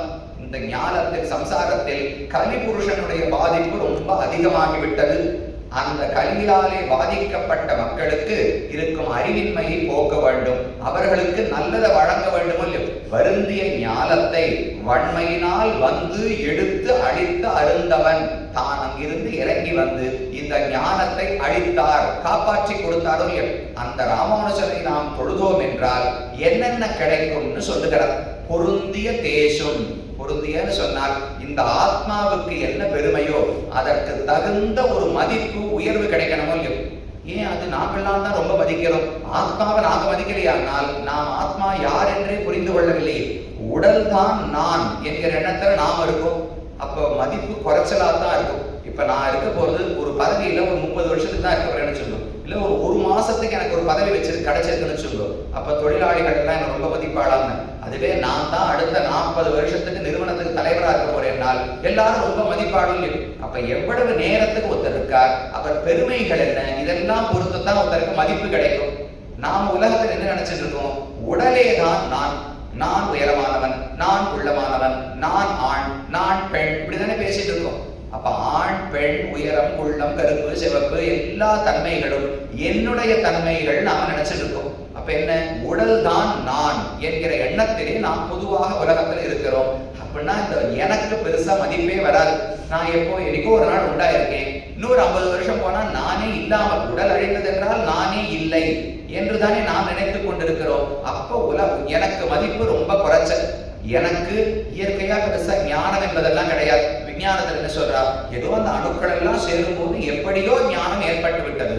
அது வெறும நமக்கு உள்ள இருக்கிற நரம்புகள்ல ஏதோ சில மின் அணுக்கள் எல்லாம் போயிட்டு வருதே தவிர அதுக்கு மேல கிடையாது என்றால் அப்ப நம்மை நாமே குறைத்து நினைத்துக் கொள்ளுகிறோம் அர்த்தம். ராமானுஜர் என்ன பண்ணார், நீ உடல் அல்ல, உடலை காட்டிலும் வேறுபட்டவர் ஆத்மான்னு ஒருவர் இருக்கிறார். அந்த ஆத்மாவுக்கு இயற்கையாகவே ஞானம் உண்டு. அந்த ஆத்மாவை உண்டாக்கவும் முடியாது, அழிக்கவும் முடியாது. எப்போதும் நித்தியமானவர், பகவானுக்கு நெருக்கமான தொண்டர், அவனுக்கு கைங்கரியம் செய்வதுதான் உனக்கு கடமை. இத்தனை ஆத்மாவை பத்தி சொன்னார்னால் அப்பதான் ஆத்மாவை பற்றின மதிப்பே நமக்கு உண்மையிலே தெரிய போகிறது. அந்த பொருந்திய தேஜ் என்றால் ஆத்மாவனுடைய பெருமைக்கு தகுந்த ஒரு உயர்வு தேஜஸ் அப்போது கிடைக்குமா. அடுத்தது பொருந்திய தேஜும் பொறையும். பொறைன்னு சொன்னா ஒரு பொறுத்து கொள்ளும் மனப்பான்மை. ஏதோ ஒரு கஷ்டம் இல்ல இன்பம் நமக்கு கிடைக்கிறதுனால், ஒரு கஷ்டம் வந்தா ரொம்ப மனதுடைந்து போய் வருத்தமும் படக்கூடாது. ஏதோ ஒரு நல்ல சூழ்நிலை வந்தால் உடனே தாவி குதிச்சு கூத்தாடவும் கூடாது. எல்லா இடங்களிலும் சமமாக இருக்க கத்துக்கணும். சுகதுக்கே சமயகிருத்வா லாபாலாபவ் ஜெயா ஜெயவ் என்று கண்ணன் கீதையில சொல்லிடுறார். சொன்ன உடனே அர்ஜுனன் கேட்டான், கண்ணா உபதேசம் பண்றதெல்லாம் ரொம்ப எளிமையானது, பண்ணி காட்ட முடியுமா? சுகம் துக்கத்தை சமமா பாரு, யுத்தத்துல வெற்றியோ தோல்வியோ சமமா பாரு, லாபமோ நட்டமோ சமமா பாருன்னு கண்ணன் சொல்லிட்டார். அது எப்படி முடியும்? எனக்கு வெற்றின்னு சொன்னா ராஜ்யம் கிடைக்க போறது, தோல்வின்னு சொன்னா உயிர் போக போறது, லாபம்னு சொன்னா பெரிய ராஜ்யம், நட்டம்னு சொன்னா ஒரு கிராமம் குண்டூசி நிலம் கூட எங்ககிட்ட கிடையாது. சுகம்னு சொன்னா நான் வெற்றி பெறப் போகிறேன், துக்கம்னு சொன்னா மரணம் அடைய போகிறேன். இதை எப்படி சமமாக பார்க்க முடியும்? நீ வாய் வார்த்தையாக சொல்லாதேன்னு கண்ணனிடத்தில் அர்ஜுனன் தெரிவிக்கிறார். அப்ப கண்ணன் சொன்னாராம், நான் எதையுமே நடந்து காட்டாமல் சொல்வதே கிடையாது, இதெல்லாம் முன் அவதாரத்திலேயே செய்து காட்டிவிட்டேன். தசரதன் ராமனுக்கு ராஜ்யம் உண்டுன்னு சொன்ன போதும் ராமனுக்கு பெருசா எந்த ஆனந்தமும் கிடையாது. என்ன கடமையும் ஆற்றுகிறேன், என்னால் முடிந்த நன்மையை மக்களுக்கு செய்கிறேன்னு மட்டும்தான் சொல்றார். கைகேயி அழைத்தாள், ராமா உனக்கு ராஜ்யம் கிடையாது, காட்டுக்கு போன்னு சொன்னா அதே சிரிப்பு மாறாம சரின்னு சொல்லி தந்தை வார்த்தையை காப்பாற்றும் வாய்ப்பு கிடைத்ததேன்னு ஆனந்தமா புறப்பட்டு போயிட்டாராம். அப்ப சுகமோ துக்கமோ வெற்றியோ தோல்வியோ ராஜ்யம் உண்டோ கிடையாதோ சமமாக பார்த்தாரோ இல்லையோ, அதைத்தான் அர்ஜுனனுக்கு உபதேசிக்கிறார். அந்த பொறுமை வேண்டும். என்ன இன்பமோ துன்பமோ ஏற்பட்டாலும் நம்ம ஒரு நிறுவனத்துல பாக்குறது கிடையாதா, நல்ல வேலை பார்க்கணும், நிறைய உழைச்சால் தான் முன்னுக்கு வர முடியும்னால் அதுல எத்தனையோ கட்டங்கள் ராத்திரி முடிச்சுட்டு வேலை பார்க்க தேவை இருக்கலாம், சாப்பிடறதுக்கு நேரம் ஆகலாம், எத்தனையோ சின்ன சின்ன இன்ப துன்பங்கள் அதுக்கு நடுவில் வருமோ இல்லையோ, அதையெல்லாம் பொறுத்து கொள்ள தெரிந்து கொள்ள வேண்டும். அந்த பொறுமையை கொடுப்பாராம். பொருந்திய தேசம் குறையும் திரளும் புகழும், நல்ல சக்தி பகவானுக்கும் தொண்டர்களுக்கும் கைங்கரியம் செய்வதற்கு என்ன சக்தி வேண்டுமோ அதை கொடுக்கிறார். புகழ், நாம கைங்கரியம் பண்ணோம்னா அதற்கு தகுந்த ஒரு மதிப்பு, கௌரவம், புகழ் அதையும் ராமானுஜர் வழங்குவாராம். நல்ல திருந்திய ஞானமும், சிறப்பான ஞானம், தவறான எந்த புரிதலும் இல்லாமல் உண்மையில் பகவானை பற்றியும் ஆத்மாவை பற்றியும் இருக்கும் ஞானத்தை வழங்குகிறார். கடைசியில் நமக்கு இப்ப வேண்டியது செல்வமும் சேரும். ராமானுஜரை ஒருவன் அடைந்தார் என்றால் பொருந்திய தேசு, பொறை, திரள், புகழ், திருந்திய ஞானம், செல்வமும் சேரும் என்று திருவரங்கத்த முதலார் தெரிவிக்கிறார். ஏன் செல்வத்தை வழங்க வேண்டும் ராமானுஜர்? செல்வம்னு சொன்னாலே பொதுவா ஆன்மீகத்துல என்ன சொல்லுவார், இது ரொம்ப தாழ்ந்தது, அதன் பின்னே போகக்கூடாது, செல்வமே வேண்டாம், செல்வம் மிக தாழ்ந்த புருஷார்த்தம், அதனால பல துன்பங்கள் நமக்கு வருகின்றனவோ. செல்வம்னு மொத்தமா பொதுவா பார்த்தோம்னால் இந்த இடத்துல செல்வமும் சேரும் என்றால் உலக செல்வத்தை ராமானுஜர் வழங்குகிறார். அவரை வணங்கினோம் என்றால் வியாபாரம் நன்றாக நடக்கும். அவரை வணங்கினோம்னால் நிறைய பணங்காசு, செல்வம், ஆடு மாடு கோழி இல்ல வீடு ஏதோ கிடைக்கும் என்று பொருளே கிடையாது. இந்த இடத்துல செல்வமும் சேரும் என்பதற்கு வேறு ஒரு செல்வத்தை தான் பொருளாக சொல்லுகிறார்கள். ஏன் உலக செல்வம் வேண்டாமா? உலக செல்வம் இருந்தால் தானே வாழ்க்கை வாழ முடியும்னால் உண்மைதான். ஆனா அந்த செல்வம் என்பது ரொம்ப நமக்கு ஜாகிரதையா நடக்க வேண்டிய ஒரு விஷயம். ஒரு ஊசி முனை மேல நடந்துட்டு இருக்கணும், கொஞ்சம் தப்பா போனோம்னா அந்த செல்வம் நம்மை திரும்ப திரும்ப சம்சாரத்திலே இழுத்து விடும். அதுல பல குறைபாடுகள் இருக்கின்றன. பாகவத புராணத்தில் பல கதைகள், செல்வத்தில் ஒருவன் ஆசை வைத்தால் அது எப்படியெல்லாம் அவனை கீழே தாழ்த்துகிறது என்பது பல கதைகள் சொல்ற. ஒரே ஒரு கதை சொல்றேன். உத்தவரிடத்திலே பகவான் கண்ணன் சில உபதேசங்களை செய்து கொண்டு வருகிறார். அதுல ஒரு இடத்திலே ஒரு பிக்ஷு அவந்தி என்கிற தேசத்துல ஒருவர் இருந்தாராம். அவர்கிட்ட நிறைய பணங்காசு இருந்தது, ஆனா யாருக்குமே கொடுக்கவே மாட்டார். அத ஒரு இடத்துல பகிர்ந்து கொள்ளணும்னு எண்ணமே கிடையாது. பணத்தை எல்லாம் சேர்த்து தானே வைத்துக் கொண்டிருந்தார்.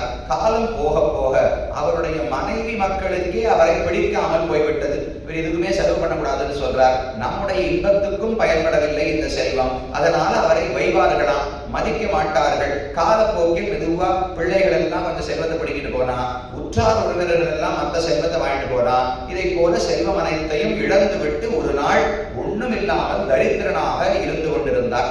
அப்ப அவருக்கு புரிந்தது, செல்வத்தினால என்னென்ன கஷ்டங்கள் ஏற்படுகின்றன என்று அவரிடத்துல சொல்லுகிறார். தான் அர்த்தஸ்ய சாதனே சித்தே உத்கர்ஷே ரக்ஷணே வ்யயே நாசோபபோகே ஆயாச திராசஸ் சிந்தாக பிரமோ நிருணாம். ஒரு செல்வத்தோடு எந்தெந்த விதத்தில் எல்லாம் கஷ்டங்கள் சம்பந்தப்படுகின்றன சொல்லுகிறார். முதல்ல அர்த்தஸ்ய சாதனே, பணத்தை சம்பாதிக்கிறதுக்கு நிறைய கஷ்டம், பல துன்பங்களை பொறுத்து கொண்டுதான் உழைக்க வேண்டி இருக்கிறது. சரி, சம்பாதிச்சிட்டோம், சம்பாதித்ததை ரட்சித்து வைப்பது இன்னும் கஷ்டமா இருக்கு. அது ரட்சிச்சா போராது, பணத்தினுடைய மதிப்பு வருஷம் 5, 6, 7% குறைஞ்சுட்டே போகுது. அப்ப அதை விட அதிகமா அந்த பணம் கூட்டி போடணும். நான் வச்சிருக்கிற பணம் வருஷம் இவ்வளவாவது வளர்ந்தால்தான் அதனுடைய மதிப்பு குறையாம இருக்கும்னு சொல்றாலும் இல்லையோ. அப்ப அந்த பணத்தை வளர்க்க வேற வேண்டும். அர்த்தஸ்ய சாதனே சித்தே உத்கர்ஷே ரக்ஷணே வ்யயே. பணத்தை சம்பாதிக்கிறது கட்டம், அதை ரட்சித்து வைப்பதும் கட்டம், அதை வருஷம் வளர்ப்பதும் கட்டம், அதை செலவு பண்றதும் கட்டம். என்ன செலவு பண்ண முடியும்? என்னால் இவ்வளவுதான் சாப்பிட முடியும். திடீர்னு அப்படியே ஒரு படி சோறை வாங்கி ஒரு கடைக்கு போய் வாங்கினா என்னால் சாப்பிட முடியுமா? எதையும் அனுபவிக்க முடியாது. அப்ப என்னால் இவ்வளவுதான் முடியும் என்கிற ஒரு குறை இருக்கிறபடியால் பணத்தை செலவழிப்பதும் மிக கடினமாக இருக்கிறது. இதெல்லாம் பண்ணும்போது கடைசியில நாசம். அந்த பணம் எதனாலேயான அழிஞ்சு போச்சுன்னாலும் துக்கமா இருக்கு. அந்த பணத்தினால போகங்களை அனுபவித்தாலும் கொஞ்சம் அதிகமாச்சுன்னா, அளவுக்கு மீறினால் அமுதமும் நஞ்சுன்னு சொல்றோம். கொஞ்சம் அதிகமா சாப்பிட்டோம், ஒரு 8:30 மணிக்கு மேல ஒரு ஏதாவது எண்ணெய் பண்டத்தை சாப்பிட்டோம், கோவிலுக்கு போகணும், நல்லா சக்கர பொங்கல் கொடுத்தாருன்னு ராத்திரி சாப்பிட்டேன்னா அடுத்த நாள் வயிறு என்ன பாடுபட போறதோ நமக்கு தெரியாது. வயசான பயமா வந்துடுறதோ இல்லையோ, அதெல்லாம் சிரமங்கள். அப்ப அதை சேர்ப்பது, அதை ரட்சிப்பது, அதை வளர்ப்பது, அதை செலவழிப்பது, அது நாசமானாலும் வருத்தம், அதை பயன்படுத்தினாலும் வருத்தம். இப்படி செல்வம் என்பதே துக்கத்தை தான் கொடுக்கும். இந்த செல்வத்தோடு தொடர்பு பட்டு ஒரு 15 தோஷங்கள் பின்னாடியே தொட்டில் வருமா. பணம் செல்வம் என்பது அதிகமாக இருந்தால், செல்வமே வேண்டாம் அவர் சொல்ல போறது கிடையாது. ராமானுஜர் செல்வத்தை வழங்க மாட்டார். வேறு ஒரு செல்வம், உலக செல்வத்தை கொடுக்க மாட்டார், வேறு ஒரு செல்வத்தை கொடுப்பார்னு முதல்ல சொல்லுகிறார். ஏன் உலக செல்வத்தை கொடுக்க மாட்டார்னால் அதில் இருக்கிற தோஷங்களை எல்லாம் சொல்லுகிறார். ஸ்தேயம் ஹிம்சா அனுதம் தம்பா காம குரோத ஸ்மயோ மதா வேதோ வைரம் அவிஸ்வாசா சம்ஸ்பர்தா யசனானிச்ச. ஒரு 15 தோஷங்களை சொல்லுகிறார். ஸ்தேயம், முதல்ல திருட்டு. பணம் வந்துடுத்தினாலே பணம் இல்லாதவன் திருடனாக ஆகிறான். பணம் இருப்பவன் திருடத்திலிருந்து அதை ரட்சித்து வைக்கணும்னு பார்க்கிறான். இது ரெண்டுமே கஷ்டம்தான். தசரதன் அயோத்தியை ஆட்சி செய்து கொண்டு வந்தார். அந்த அயோத்தியை கம்பர் வர்ணிக்கும் போது ஒரு இடத்துல சொல்லுகிறார், யாருமே பூட்டே போட மாட்டாங்களாம் வீட்டுக்கு, வீட்டுக்கு காவலே இல்லை அப்படின்னு முதல்ல பொதுவா ஒரு வார்த்தை சொன்னார். அப்படியா சொன்னி? இப்ப எங்க வீட்டுக்கு எல்லாமே வாசல் யாரையான காவலாளி போட்டிருக்கோமே, நாங்களாம் சௌக்கியமா தூங்குறோம். அந்த காலத்துல அவ்வளவு மோசமா? எப்ப பார்த்தாலும் யாரான திருடுவார்களா? வீட்டில் காவல் இல்லைன்னு ஏன் சொல்லுகிறார்னால், திருடன்னு ஒருத்தர் ஊர்லயே கிடையாதான். எல்லாரும் செல்வந்தர்களாக இருந்தபடியால் திருடனே ஊர்ல கிடையாது. திருடன் இருந்தால் தானே வீட்டை கூட்டி வைக்க வேண்டும். அதனால யாரும் கூட்டுவதே இல்லை, காவலே தேவைப்படவில்லைன்னு தெரிவிக்கிறார். அப்ப ஸ்தேயம், பணம் கொண்டு வரக்கூடிய முதல் தோஷம் என்பது திருட்டை நம்மிடத்துல கொண்டு வந்து சேர்க்கிறது. ஹிம்சா, திருடும் பொழுதோ எதுக்கோ பிறரை துன்புறுத்த வேண்டுமோ இல்லையோ, நேர போய் ஒருத்தரை கேட்டா அவர்கிட்ட இருக்கிற பணத்தெல்லாம் கொடுத்துட்டு போறாரான்னு. அப்ப ஸ்தேயம், திருட்டு பண்ணணும்னாலே கூட ஹிம்சை வந்து விடுகிறது. அனுதம், பொய் சொல்லி பல இடங்களிலே பணத்தை சம்பாதிக்கிறோம். பொய் சொல்லுவது. தம்பா, பகட்டு வந்து விடுகிறது. பணங்காசு அதிகமா வந்தாலே ஒரு தர்ம காரியத்தை இது தர்மம் என்கிற எண்ணத்தோடு செய்ய வேண்டும். அதற்கு தானம் கொடுத்தேன்னா, பெருமான் என்னிடத்துல செல்வம் எனக்கு தேவைக்கு அதிகமாகவே கொடுத்திருக்கிறார், அதை பகிர்ந்து கொள்வது என்னுடைய கடமை, அதனால இவருக்கு கொடுக்கிறேன், இதனால் இவர் நல்ல நன்மை அடைய வேண்டும்னு ஆசைப்படணும். அதுக்கு தவிர இதை கொடுத்தேன்னு எனக்கு 4 பேர் பேசுவாடா, எனக்கு கொடுத்தேன்னு உடனே ஒரு படம் போட்டு யாரும் ஒட்டி வச்சிடலாமா? அதுக்காக தானமோ தர்மமோ பண்ணக்கூடாது. தான் தம்பம்னு பெயர். ஆனா பணங்காசு வந்தாலே இந்த பணத்தை செலவழித்து எனக்கு என்ன புகழ் கிடைக்கும் நினைக்கிறானோ இல்லையோ, அந்த தம்பம் வருகிறது. காமஹா குரோதா ஸ்மயா மதா, காமம், ஆசைகள் பிறக்கின்றன. கையில பணங்காசு இல்லாட்டா சரி இருக்கிறத வச்சுட்டு வாழணும், ரொம்ப ஆசைப்படக்கூடாதுன்னு நாமே சுருக்கிக்கிறோம். பணம் அதிகமா இருக்குன்னால் சரி, இது உலகத்துல பல விஷயங்கள் இருக்கும், இதையும் வாங்கி பார்க்கலாமே, இதையும் அனுபவிச்சு பார்க்கலாமே, இதையே நான் அனுபவிக்க கூடாதுன்னு ஒவ்வொன்றையும் பார்த்தா தோன்றது இல்லையோ. கையில பணம் இருந்தால் தான் இந்த எண்ணம் வரும். பணம் இல்லாவிட்டால் இதெல்லாம் எனக்கு எது இருக்கோ இவ்வளவுதான் என்னால முடியும்னு விட்டுடுவோம். அப்ப காமத்தையும் வளர்க்கிறது, குரோதத்தையும் வளர்க்கிறது. மதம் கேட்கவே வேண்டாம். பணம் என்பது முக்குறும்புகளுக்குள்ளே ஒன்றாக சொல்லப்படுகிறது. கூறத்தாழ்வான் ஒரு ஆச்சாரியனை பத்தி சொன்னேனே, அவரை பத்தி தெரிவிப்பார்கள். மொழியை கடக்கும் பெரும் புகழாம் வஞ்சமுக்குறும்பாம் குழியை கடக்கும் நம் கூறத்தாழ்வான் என்று தெரிவிக்கிறார். முக்குறும்புகள், பெரிய 3 பள்ளம் பகவான் இந்த உலகத்துல தோண்டி வச்சிருக்கார். தன மதம், வித்யா மதம், ஆபிஜாத்திய மதம்.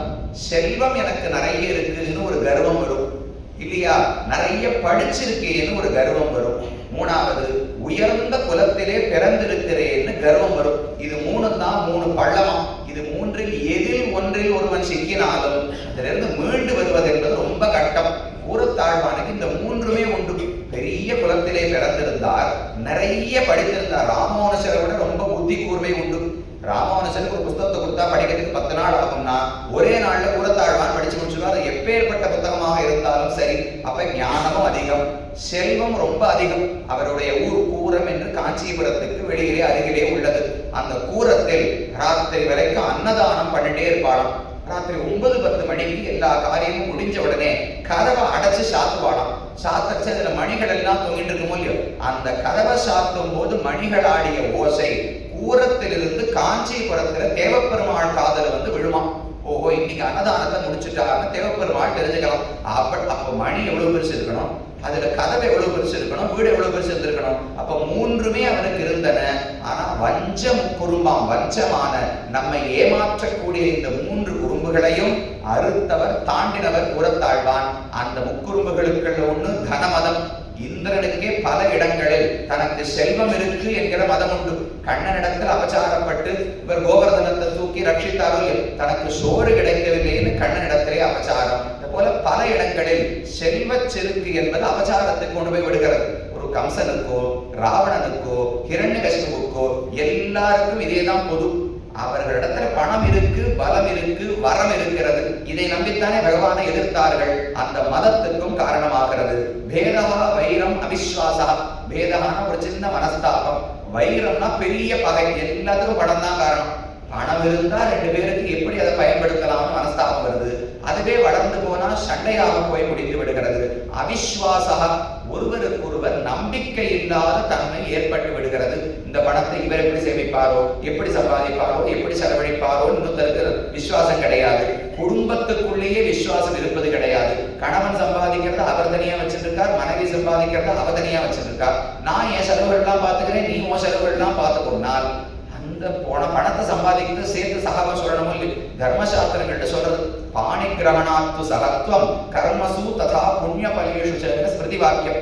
எப்ப பாணி கிரகணம் பண்ணி கணவனும் மனைவியும் திருமணம் செய்து கொண்டார்களோ அதற்கு மேலே கணவனுக்கு இல்லாத எந்த அனுபவமும் மனைவிக்கு இருக்கக்கூடாதாம், மனைவிக்கு இல்லாத எந்த அனுபவமும் கணவனுக்கு இருக்கக்கூடாதாம். தர்மத்திலும் சரி, செல்வத்திலும் சரி, உலகப் பொருள்களை அனுபவிப்பதிலும் சரி, அதுக்கு மேல கர்மம் செய்வதற்கு ஏதோ சொர்க்க முதலான பயன்கள் கிடைக்குமே, அதிலும் கூட 2 பேருக்கு சகத்துவம், ஒத்த உரிமை உண்டு. 2 பேரும் சேர்ந்து செல்ல வேண்டும் சாஸ்திரம் சொல்லுகிறது. அதற்கிடையிலேயே பணம் வந்து பெரிய ஆட்ட ஆடப்படுறதோ இல்லையோ, அந்த அவிஸ்வாசத்துக்கும் காரணம். அதுக்கு மேல 3 வியசனங்கள். ஸ்திரீகளை அவமரியாதை செய்வது, தவறாக பயன்படுத்துவது, கள்ளு குடிப்பது, தியூதம் சூதாட்டம் ஆடுவது. இந்த 3ம் கூட பணத்தாலே தான் வருகின்றன. இதெல்லாம் 15 தோஷங்களும் வருகிறபடியால் ஒருவனுக்கு நன்மை அடைய வேண்டும் ஆசை இருந்தால் இந்த செல்வத்தை விட்டு விலகி இருக்க வேண்டும்னு அந்த பிக்ஷு சொல்லுகிறார். வேடிக்கையா ஆனா பேர் வச்சிருப்பான். செல்வத்துக்கு பல பெயர்கள் சம்ஸ்கிருதத்துல உண்டு. தனம்னு சொல்றோம், வித்தம்னு சொல்றோம், சம்பத்துன்னு சொல்றோம். இது போல பல சொற்கள் இருக்கும். அது போல அர்த்தம், நம்ம 4 புருஷார்த்தங்கள் என்பதே தர்மம், அர்த்தம், காமம், மோட்சம்னு சொல்றோம். அர்த்தம்னு சொன்னா செல்வம்னு அர்த்தம். அவர் சொல்றாரு இதுக்கு அர்த்தம்னு பேர் வச்சிருக்கூடாது, அனர்த்தம்னு பேர் வச்சிருக்கணும். இதனாலதான் எல்லா தீமைகளுமே நமக்கு ஏற்படுகின்றன. பேர் யாரோ தப்பா வச்சுட்டா அனர்த்தம் தான் இதனால ஏற்படுகிறது என்று அவர் தெரிவித்தாராம். அப்ப செல்வத்துக்கு பல குற்றங்கள். இது நித்தியமானதே அல்ல. எப்போதும் ஒரு நாள் அழிய போகும் ஒன்றை நாம நித்தியமானது நினைத்து கொள்ளுகிறோம். அதனால் இது நமக்கு நல்லதே அல்ல. இந்த பணத்தை சம்பாதிப்பதற்கு நம்முடைய ஆத்ம மானத்தையே விட்டு கொடுக்கிறோம் இல்லையா? வேதாந்த தேசிகன் ஒரு ஆச்சாரியர், அவர் வைராக்கிய பஞ்சகம்னு ஒரு பிரபந்தத்தை இயற்றிருக்கிறார். எப்படி வைராக்கியத்தோடு இருக்கணும், எது நல்ல செல்வம், எது விட வேண்டிய செல்வம்னு அந்த 5 ஸ்லோகங்களை தெரிவிக்கிறார். அதில் ஒரு இடத்துல சொல்றார், சரீர பதனாவதி பிரபு நிஷேவன ஆபாதனாது அபிந்தனம் தனஞ்சய பிரசமதந்தனம் தந்தனம். நமக்கு இந்த ஒரு வயிறு இருக்கு பாருங்க, இந்த வயிறு நிரப்புறதுக்கு தானே எல்லா பணத்தை ஆசையை சம்பாதிக்கிறோம். அந்த வயிறு துணோண்டு இருக்கு. அதை நிரப்புறதுக்கு பணம் என்ன பண்ண வைக்கிறதுனால் சரீர பதனாவதி, இந்த உடல் பிரியும் வரை யார் யார் காலிலேயோ போய் விழுந்து கிடக்கிறோமோ எனக்கு ஒரு கௌரவம் கொடுக்கும். பணம் என்பது எனக்கு ஒரு அந்தஸ்தை கொடுக்கும், பெருமையை கொடுக்கும்னால் தலையை உயர்த்தி நடக்க வைக்க வேண்டும் இல்லையோ? செல்வம் அப்படியா பண்றது? இது கிடைக்குமான்னு யார் யார் காலிலேயோ போய் விழுகிறேன், அவர்களும் கொடுக்கறாப்புல கொடுப்பா. இன்னைக்கு நான் போய் இப்ப நான் நன்னா வாழறது, இனிமேல் கையேந்தவே கூடாது. அந்த காலத்துல ராமன் தானம் செய்தார்னால் ராமனிடத்துல தானம் வாங்கினவர் அடுத்து அவர் தானம் பண்ண ஆரம்பிச்சிருவாராம்.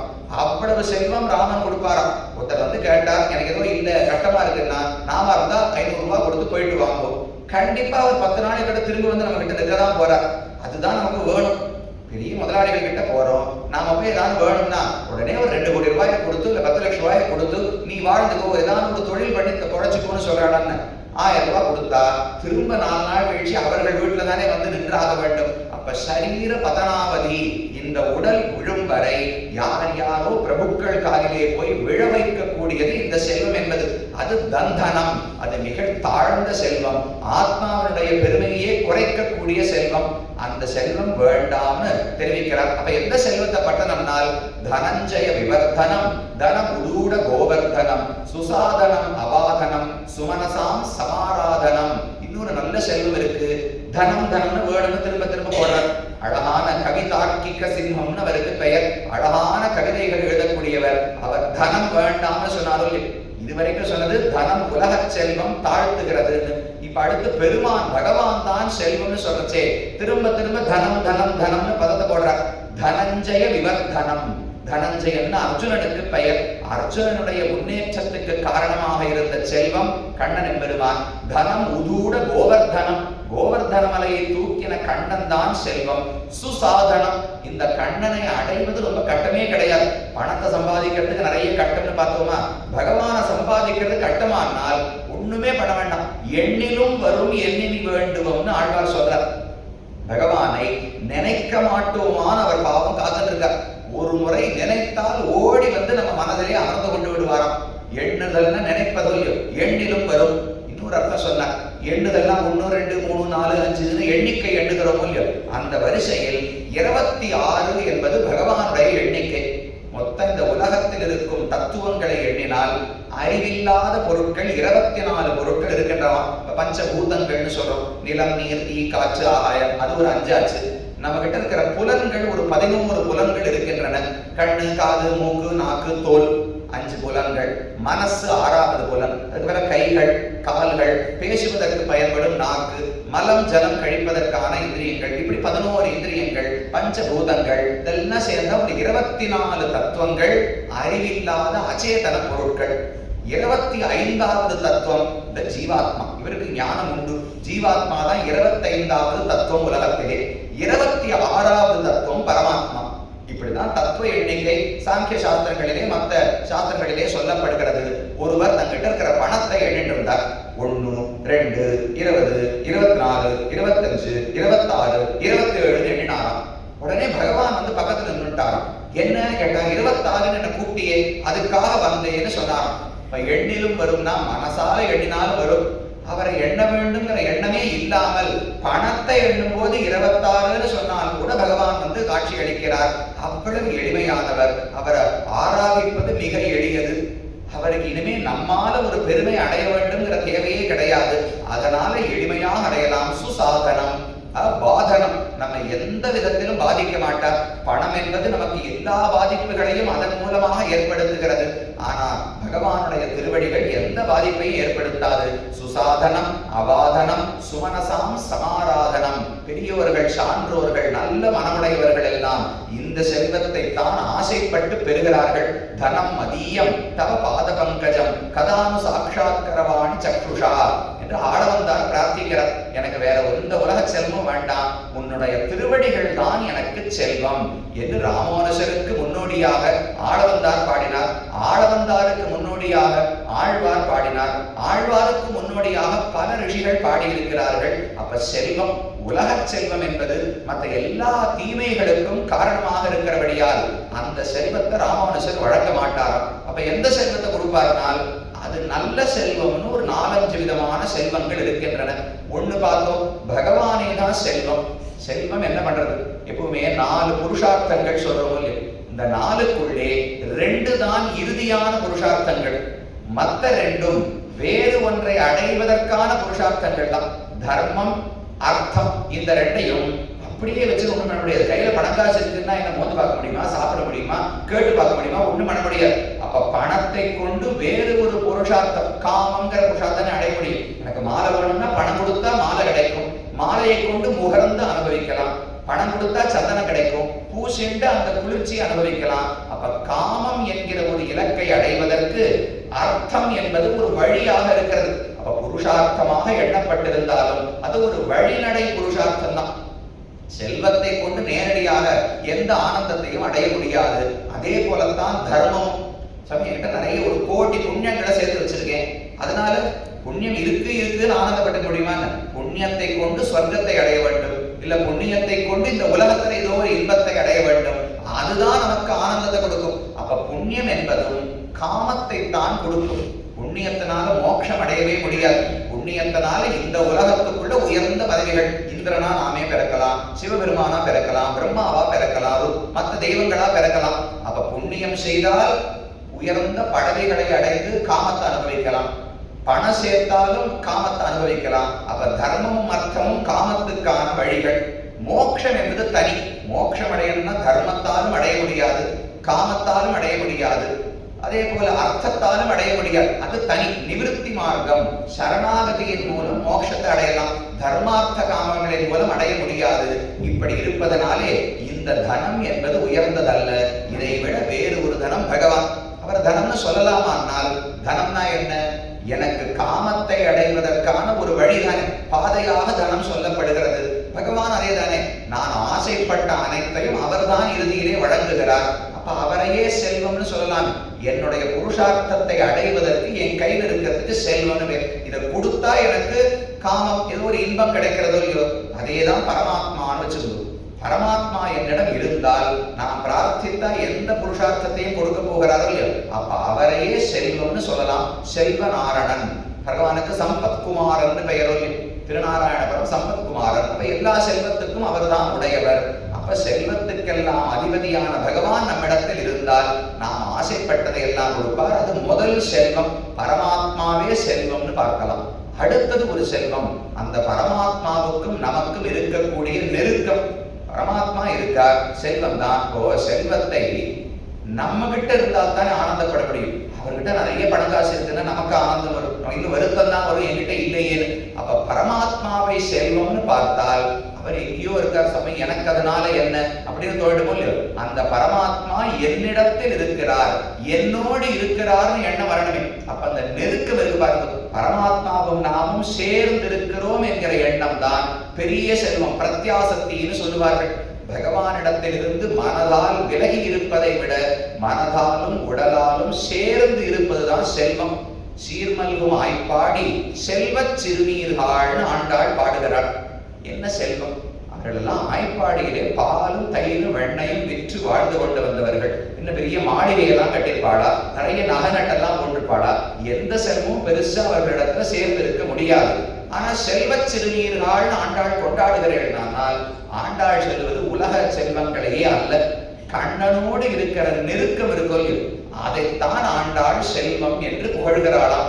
கண்ணன் பிறந்த போது நாமும் கண்டிப்பா பிறந்திருக்கும். இப்ப இன்னைக்கு இந்த சம்சாரத்தில் இருக்கிறோம்னால் இதுக்கு முன்னாடி இருந்த எல்லா காலத்திலும் நாம் இந்த உலகத்துல பிறந்து கொண்டுதான் இருந்திருக்கிறோம். அப்ப கண்ணன் மதுரையில் பிறக்கும் போது நாமும் ஏதோ ஒரு மூலையில இந்த உலகத்துல பிறந்துதான் இருக்க வேண்டும்.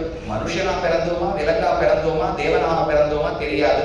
ஒருவேளை நாம தான் கம்சன், நான் தான் கம்சனா இருந்திருக்கலாம், உங்கள யாராலும் ஒருத்தர் உத்தவரா இருந்திருக்கலாம், என்ன வேணாலும் பிறந்திருக்கலாம். உத்தவர் மோட்சத்துக்கு போயிட்டா அவரா இருக்க முடியாது.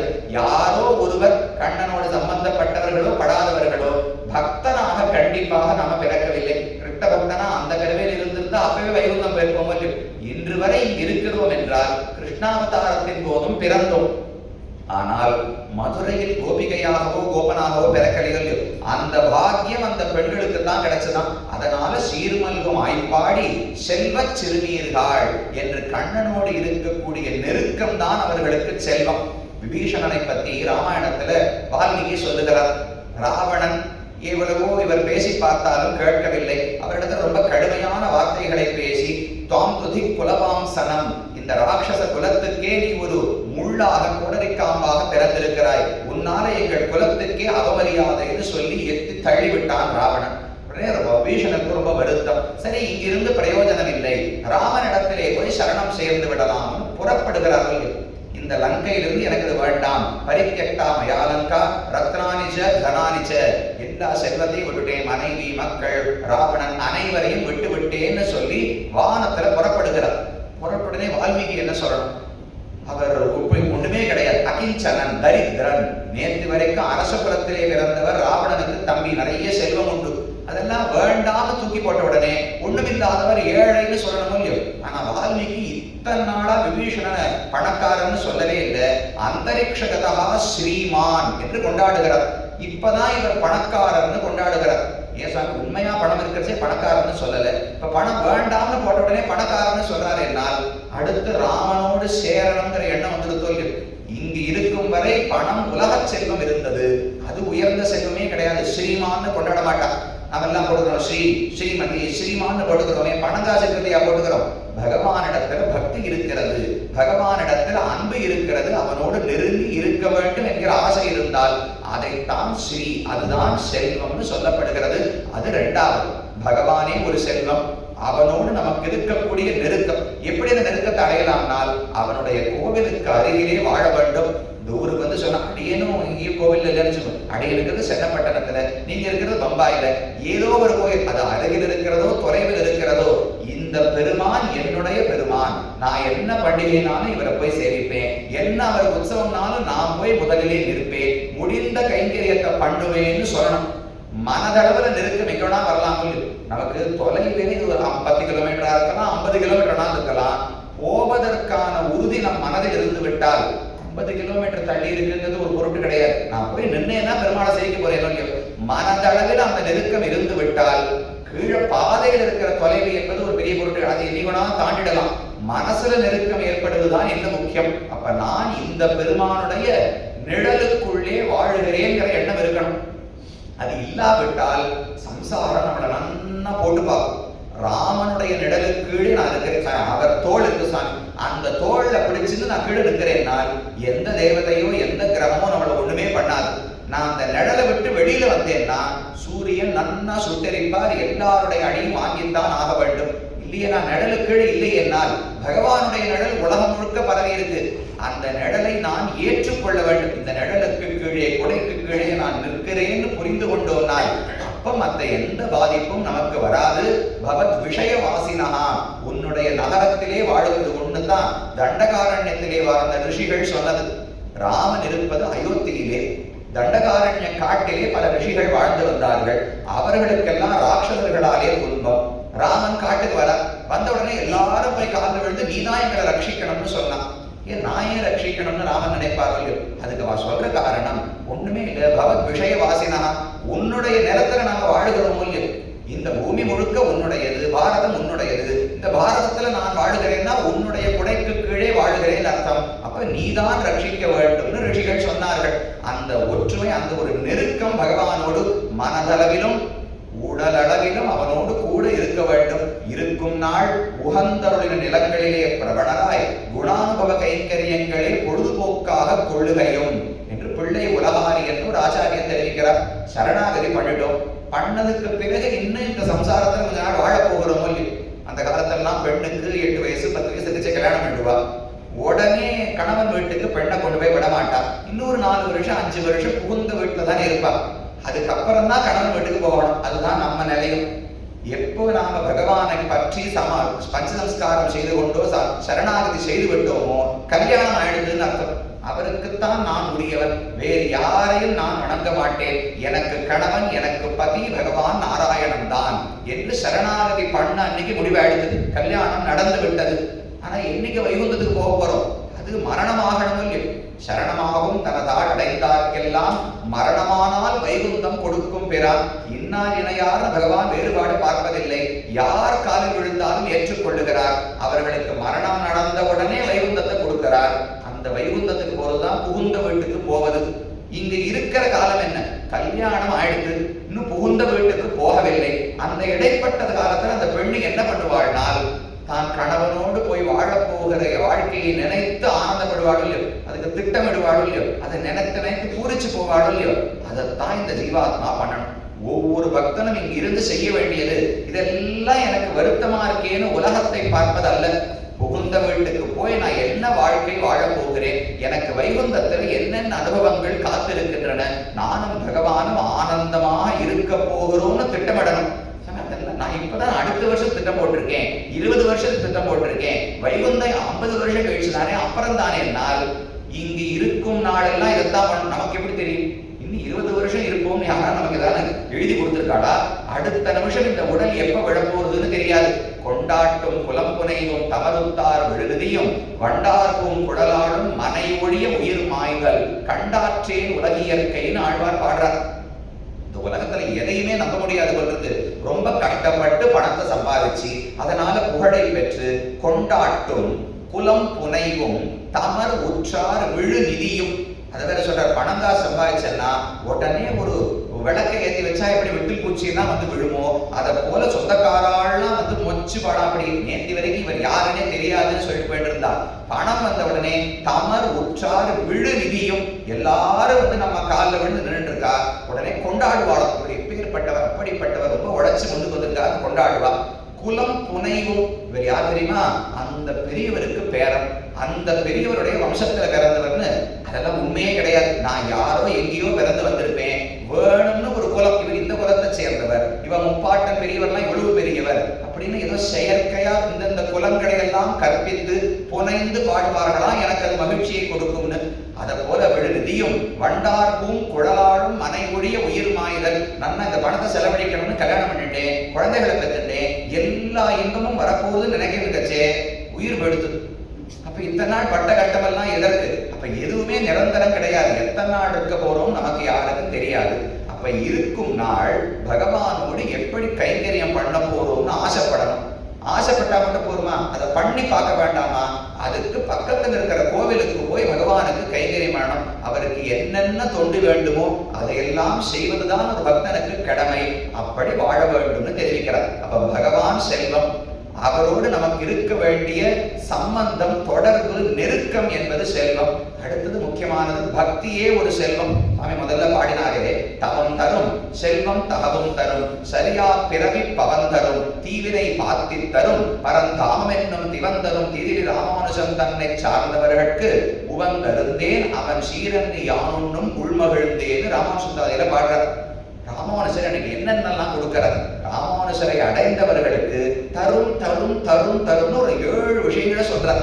முதல்ல தவம் தரும், செல்வம் தரும், தகவும் தரும், தீவினை பாற்றி தரும், பரந்தாமம் என்னும் திவம் தரும் என்று 5 விஷயங்களை சொல்றார். தவம் அப்படின்னு சொன்னா சரணாகதின்னு அர்த்தம். ராமானுஜர் தன்னை பற்றினவர்களுக்கு முதல்ல கொடுக்கக்கூடிய செல்வம் சரணாகதி என்கிற மனப்பான்மை.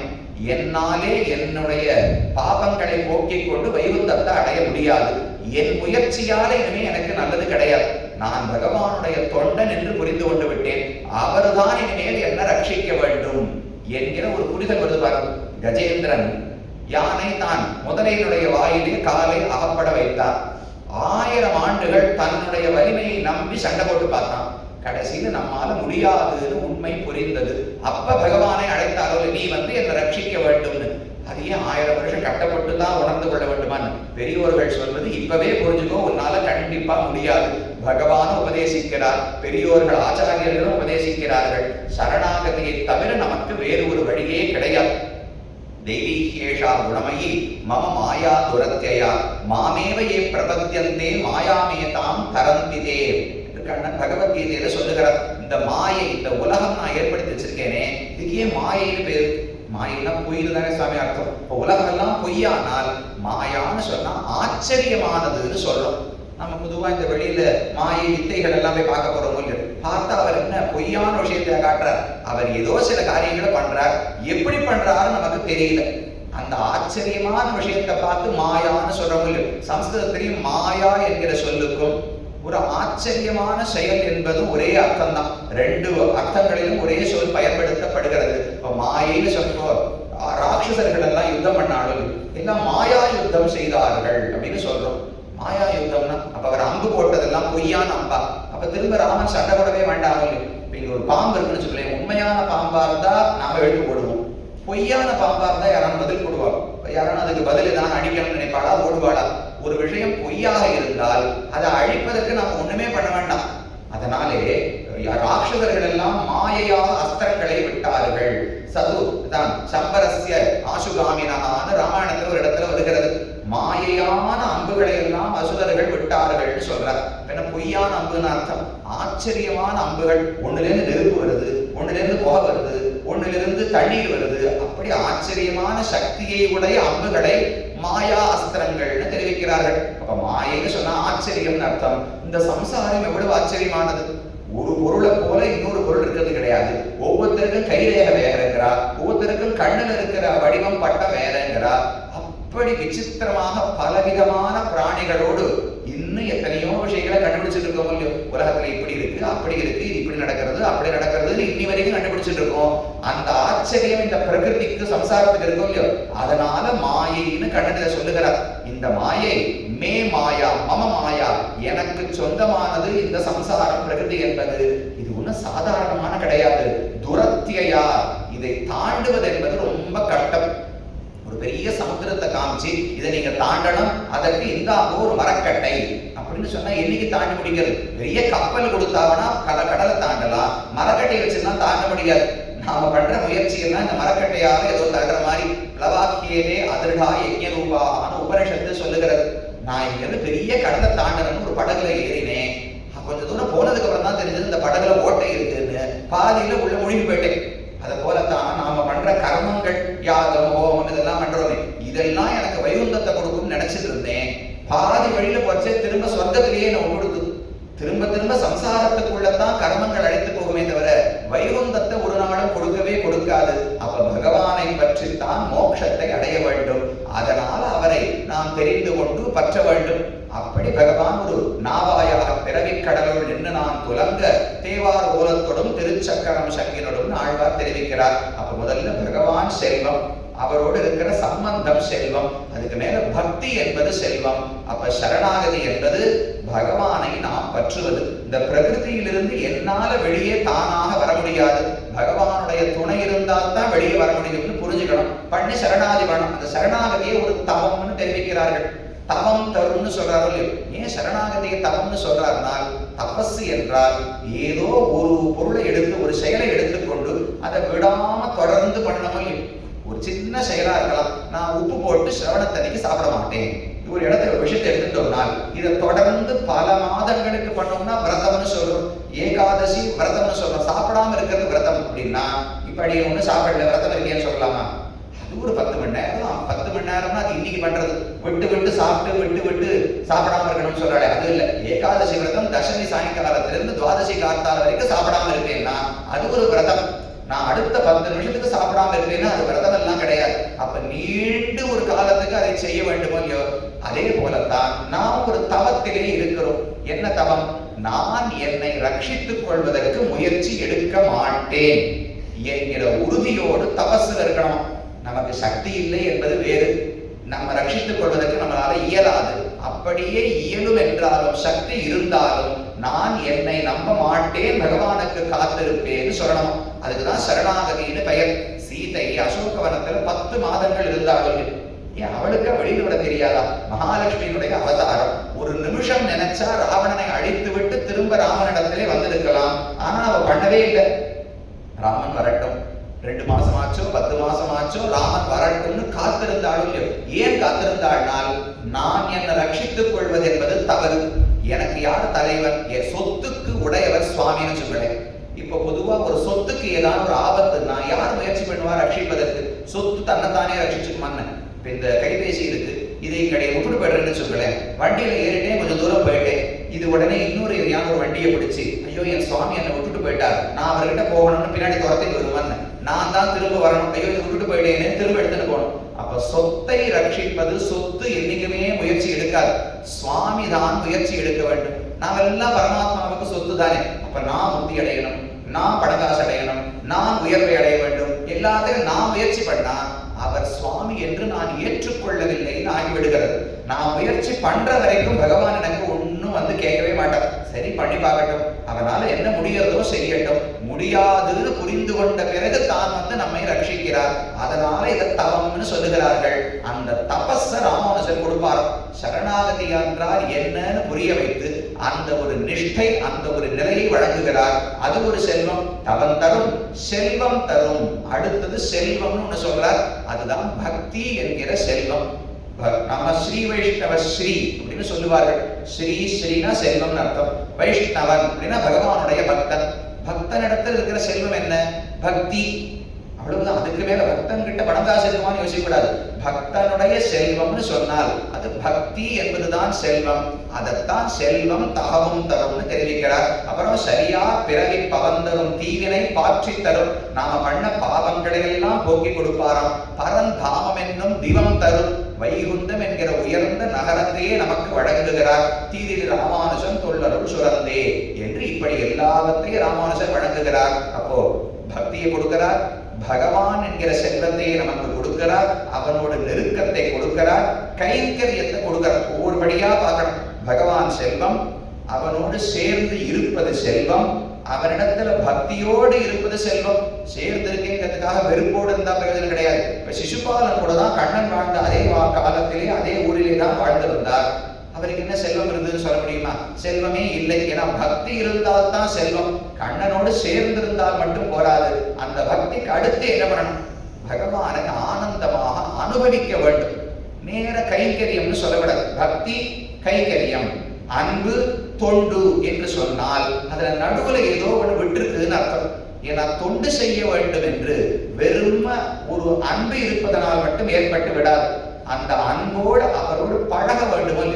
அந்த பழக்கத்துக்கு தான் அனுபவம், ஆனந்தத்தை நாம பெற வேண்டும் பகவானிடத்திலே. அது அடுத்த செல்வம். பகவான் ஒருத்தர் மனதால நினைக்கிறார். ஒரு நாளைக்கு 10 நிமிஷமோ அரை மணி நேரமோ தியானம் செய்கிறார். அந்த தியானத்துல ஆனந்தம் பெறுகிறார் என்றால் அதுதான் அடுத்த செல்வமாக சொல்லப்படுகிறது. அது பக்திக்கு மேல அனுபவம் என்கிற செல்வம். ஆண்டாள் நாச்சியார் திருமொழியிலும் ஒரு பிரபந்தம் பாடியிருக்கிறார். அதுல ஒரு இடத்துல சொல்லுகிறாள், சங்கரையா உன் செல்வம் சால அழகியதேன்னு பாசுரம். எல்லாருக்கும் பொறாமையா சங்கத்தாழ்வார பார்த்து, சக்கராயுதத்தை பார்த்து கூட பொறுமை கிடையாது. பகவானுடைய இடது கையில சங்கம் இருக்கோ இல்லையோ, அந்த சங்கத்துக்கு இருக்கிற வாழ்க்கையை பாருங்கோ. நாமெல்லாம் ஆசைப்பட வேண்டிய, பொறாமைப்பட வேண்டிய வாழ்க்கையம். உண்பது சொல்லில் உலகளந்தான் வாயமுதம் கண்பகர் கொள்ளில் கடல் வண்ணன் கைத்தலத்தேன்னு ஆண்டாள் பாடுகிறாள். அழகான வாழ்க்கை உனக்கு. நாங்கள்லாம் ஏதோ ஒரு வீட்டுல இருக்கோம், எங்கேயும் சம்பாதிக்கிறோம், வாழறோம், சாப்பிடுறோம், தூங்குறோம். வேணும்னா பகவானை போய் அப்பப்ப சேவிச்சுட்டு வரோம். எப்போதும் அவரோடு இருக்கும் பாக்கியம் எங்களுக்கு கிடைக்கவில்லை. ஆனா சங்கத்துக்கு பாருங்க, பசிக்கிறது, சாப்பிடணும்னு சொன்னா எங்கேயும் போக வேண்டாம், என் கையில தானே எப்பவும் இருக்கார். கையிலிருந்து புறப்பட்டு இப்படி கண்ணன் வாய்க்கு வருவாராம். வாயை அவர் வச்சு ஊதுவார்கள். பூங்கோள் திருமுகத்து மடுத்தூதிய சங்கொலின்னு ஆண்டாள் பாடுகிறாள். ருக்மிணி பிராட்டியை திருக்கல்யாணம் பண்ணிக்கொள்ள வரும்போது ஊர் வாசல் வரைக்கும் கண்ணன் வந்துட்டார். உள்ள ருக்மிணி அந்தப்புறத்துல இருக்கா. இன்னும் கொஞ்ச நாளில அவளுக்கு கல்யாணம் ஆக போறது. அப்ப கண்ணன் வருவாரா இல்லையான்னு அவளுக்கு செய்தி தெரியாது. ஒரு கடிதாசியில தன்னுடைய காதலை எழுதி ஒரு பிராமணர் மூலமா அனுப்பி வைத்து விட்டாள். அவர் திரும்ப வந்து செய்தி சொல்லவில்லை. கண்ணன் வரப்போகிறாரான்னு தெரியாது. மனசு எவ்வளவு பதட்டத்துல இருக்கும். அந்த பதட்டத்தை போக்கணும்னு கண்ணனுக்கு எண்ணம். அதனால ஊர் கோடியிலிருந்தே தன்னுடைய சங்கத்தை எடுத்து ஊதினாராம். ஓ, கண்ணன் வந்து விட்டான்னு அவளுக்கு ஆசுவாசப்பட்டாள். அப்ப கண்ணன் ஊதுறாரோ இல்லையோ, அவனுடைய வாய் அமுதம், வாயில இருக்கிற காத்தை சங்கத்துக்குள்ள ஊதுறாரோ இல்லையோ, அதுதான் சங்கத்துக்கு உணவம். அப்ப சாப்பிடணும்னா எங்கேயும் போக வேண்டாம். இங்கிருந்து கிளம்பி, இப்ப நம்ம இங்க உட்கார்ந்துட்டு இருக்கோம், வீடு சின்ன வீடா இருக்குன்னு வச்சுக்கோங்களேன். ஒண்ணுமே கட்ட கிடையாது, இங்க படுத்துட்டு இருக்கலாம். அப்படியே எழுந்தா 2 அடி நடந்தா தள்ளி பண்ற வந்துடும். சமைக்கலாம், அப்படியே உட்காந்து சாப்பிடலாம், திரும்ப வந்து படுத்துடலாம். ஒண்ணுமே கட்டமே பட வேண்டாம். அத போல கையில எப்போ உட்காந்துருப்பான். கண்பகர் பொருளில் கடல் வண்ணன் கைத்தலத்தில். தூங்கணும்னா அப்படியே போய் கையில சாஞ்சிட்டு தூங்கி போயிடுவாராம். எழுந்த உடனே பசிக்கிறதா, ரொம்ப கட்டப்பட வேண்டாம். நகர்ந்து இப்படி வாய்க்கு வந்தா கண்ணன் சங்கத்தை ஊதுவாராம். அவன் வாயிலிருந்து வர காத்தையே உண்டு ஆனந்தப்பட்டு திரும்ப போய் படுத்துட்டு வாராம். இப்படி ஒரு வாழ்க்கை நாங்க கேள்விப்பட்டதே கிடையாது. உன்னுடைய செல்வம் இந்திரனே ஆசைப்படக்கூடிய செல்வம், ரொம்ப அழகாக இருக்கிறதுன்னு ஆண்டாள் சொல்லுகிறார். அப்ப அவரோடு சேர்ந்திருந்தால் போராது, அன்பிருந்தால் போராது, அவரோடு பரிமாற்றம் இருக்கணும். அந்த அனுபவம் என்பது அடுத்த செல்வம். அந்த அனுபவம் இருந்தால்தான் கைங்கரியம் பண்ணணும்னு ஆசை வரும். எனக்கு ரொம்ப பிடிக்கும், ஆனா அவர் எங்கேயோ இருக்கார், நான் எங்கேயோ இருக்கேன், அவரோடு எனக்கு பரிமாற்றம் இல்லை என்றால் அதனால எனக்கு ஒன்றும் பயனே கிடையாது. என்னுடைய நண்பர்கள் இருக்கலாம், இந்த தாயார் தகப்பனா இருக்கலாம், அன்பு இருக்கலாம், ஆனால் அவர்களோடு பழக்கம் இருக்கா. பழக்கம் விட்டு போச்சு, ரொம்ப பிடிச்சவர் தான், சின்ன வயசுல பிடிச்சவர், பழக்கம் விட்டு போச்சுன்னா யாருமே அவளை பத்தி நினைக்க மாட்டான். அந்த பழக்கம் பகவானோடு தொடர்ந்து இருக்க வேண்டும். அந்த செல்வத்தையும் கொடுக்கிறார் ராமானுஜர். அவர்களுக்கு பல திவ்யதேசங்கள்ல பார்க்கலாம். திருவரங்கன் செல்வம் மொத்தம் திருத்தி வைத்தான் வாழியே என்று ராமானுஜருக்கு கொண்டாட்டத்துல சொல்றோம். திருவரங்கத்தில் எப்படியெல்லாம் பகவானுக்கு கைங்கரியம் நடக்கணும்னு ஒரு பெரிய நிறுவனமாட்டம் ஏற்படுத்தி வச்சிருக்கார். அதற்குன்னு பல குடும்பங்களை ஏற்படுத்தி பகவானுக்கு முன்னாடி தீவட்டி பிடிக்கணும்னா அது இந்த குடும்பத்தவர்கள், அடுத்து தடி பிடிக்கணும்னா இவர்கள், அவருக்கு பாசுரம் பாடணும்னா இவர்கள், அவருக்கு செருப்பு தைக்கணும்னா இவர்கள், துணியை துவைக்கணும்னா இவர்கள், இப்படி பலவிதமான துறைகளை ஏற்படுத்தி அவரவர்களுக்கு பகவானுக்கு கைங்கரியம்னா பொதுவாக நாம போய் கோவிலில் நின்னோம்னால் என்ன பண்றதுன்னு தெரியாது. கோவில் எப்படி நடக்கும் நமக்கு தெரியுமா? நம்ம வீடுனா பெருக்கிறோம், முழுகிறோம், சமைக்கிறோம், எல்லாரும் பார்க்கிறோம், திரைப்படம் பார்க்கிறோம், எதுவும் ஒன்று பண்றோம், தூக்கி போயிடுறோம். கோவில்ல என்னென்ன நடக்கும், அதுல நாம எந்த விதத்திலே பங்கு கொள்ளலாம், என்னுடைய தேவை அவர்களுக்கு எங்க இருக்கும்? அர்ச்சகர் இருக்கார், தலிகை பண்றதுக்கு பரிசாரகர் இருக்கார், வேற என்ன வேணும்? அங்க புல்லு பிடுங்கணுமா, பாத்திரம் தேய்ச்சி கொடுக்கணுமா, விளக்க தேய்க்கணுமா, வஸ்திரத்தை மடிச்சு வைக்கணுமா, நமக்கு எதுவுமே தெரியாது. அப்ப யாரோ ஒருத்தர் நீங்கள் இந்தந்த கைங்கரியங்களை செய்ய வேண்டும் நமக்கு காட்டி கொடுக்கணும் இல்லையோ, அது ராமானுஜர் தான் வகுத்து கொடுத்தார். திருமலையிலும் சரி, அதே போல ஸ்ரீரங்கத்திலும் சரி, திருநாராயணபுரத்திலும் சரி, மக்களை கொண்டு வந்து அங்கு குடி அமர்த்தி நீங்கள் எல்லாம் இந்தந்த கைங்கரியங்களை செய்ய வேண்டும். ஸ்ரீரங்கத்துல பார்த்தா ஒரு ராஜாவுக்கு எப்படி கைங்கரியம் பண்ணணுமோ அதை போல அமைத்திருப்பார் எல்லா கைங்கரியங்களையும். திருநாராயணபுரத்துல பார்த்தா ஒரு சின்ன குழந்தை, சம்பத் குமாரன் தானே, செல்ல பிள்ளை, ராமானுஜருக்கு செல்ல பிள்ளை. ஆச்சரியமா இருக்கும், சுவாமி அவர் என்ன மருமானே விடல, இப்ப அடுத்தது பிள்ளை வேற இருக்காருன்னு சொல்றேன். அப்ப அவர் சன்னியாசி தானா இல்லையா? அவருக்கு தங்க வேற இருக்கா? ஆண்டாளுக்கு ராமானுஜருடைய தங்கைன்னு பெயர், கோதாகிரஜர் என்று ராமானுஜருக்கு ஒரு திருநாமம் உண்டு. ஆண்டாள் ஒரு சமயம் ஒரு ஆசைப்பட்டா, திருமாலிரும் சோழமலை அழகன் பெருமான் அவருக்கு 100 கங்காளம் முழுக்க வெண்ணையும் 100 கங்காளங்கள் முழுக்க அக்கார அடிசலும் சமர்ப்பிக்கணும்னு ஆண்டாளுக்கு ஆசை. பாசுரத்துல பாடிட்டா, பைசாவோட அவர்கிட்ட காசு கிடையாது, அப்ப எதையும் பண்ண முடியாது. திருமாலிரும் சோழமலைக்கு ஆண்டாள் போனது கூட கிடையாது, அதனால நேர பண்ணல. இந்த பாசுரத்தை ராமானுஜர் பார்த்த உடனே இதை நாமாவது நடத்தி கொடுக்க வேண்டும்னு ஆசை ஏற்பட்டதாம். நேர திருமாலிரும் சோழமலைக்கு போனார். 100 கங்காள அக்கார அடிசல் 100 கங்காள வெண்ணைய சமைத்து எடுத்து வச்சு பகவானுக்கு சமர்ப்பித்தார். முடிச்சுட்டு நேர அங்கிருந்து ஸ்ரீவில்லிபுத்தூருக்கு போய் ஆண்டாளை வணங்கி நீர் ஆசைப்பட்டபடிக்கு செய்து விட்டேன்னு சொன்னாராம். அப்ப ஆண்டாள் அவளுக்கு ஒரு பட்டம் கொடுத்தார். பொதுவா ஒரு தங்கைக்கு இருக்கிற ஆசையை அண்ணா தான் நிறைவேற்றி வைப்பார். என் ஆசையை நீ நிறைவேற்றினபடியால் கோயில் அண்ணன் கோதாகிரஜர் என்கிற பெயர் ஏற்பட்டது. அப்ப அவருக்கு பிள்ளையும் இருக்கார், எதிராஜ சம்பத்குமாரன், திருநாராயண பெருமாள். அவருக்கு தங்கையும் இருக்கார், மருமகனும் இருக்கார், குழந்தைகளும் நிறைய இருக்காடும். ஏன்னா சிஷ்யர்கள் எல்லாம் குழந்தை ஸ்தானத்தில் இருக்கிறார்கள் தர்மசாஸ்திரம் சொல்றது. அப்ப சன்னியாசின்னு வேடிக்கைக்கு சொல்லுகிறார்கள். சன்னியாசின்னு பேர் வச்சுட்டு இத்தனவர்களோடு ராமானுஜர் இருக்கிறார் என்று ஆசிரியமாக சொல்லுவது உண்டு. அப்படி அந்த ஊர்ல பார்த்தா குழந்தைக்கு எப்படி உபச்சாரமோ அப்படி காத்தால எழுந்துக்கிறது 8 மணிக்கு தான்.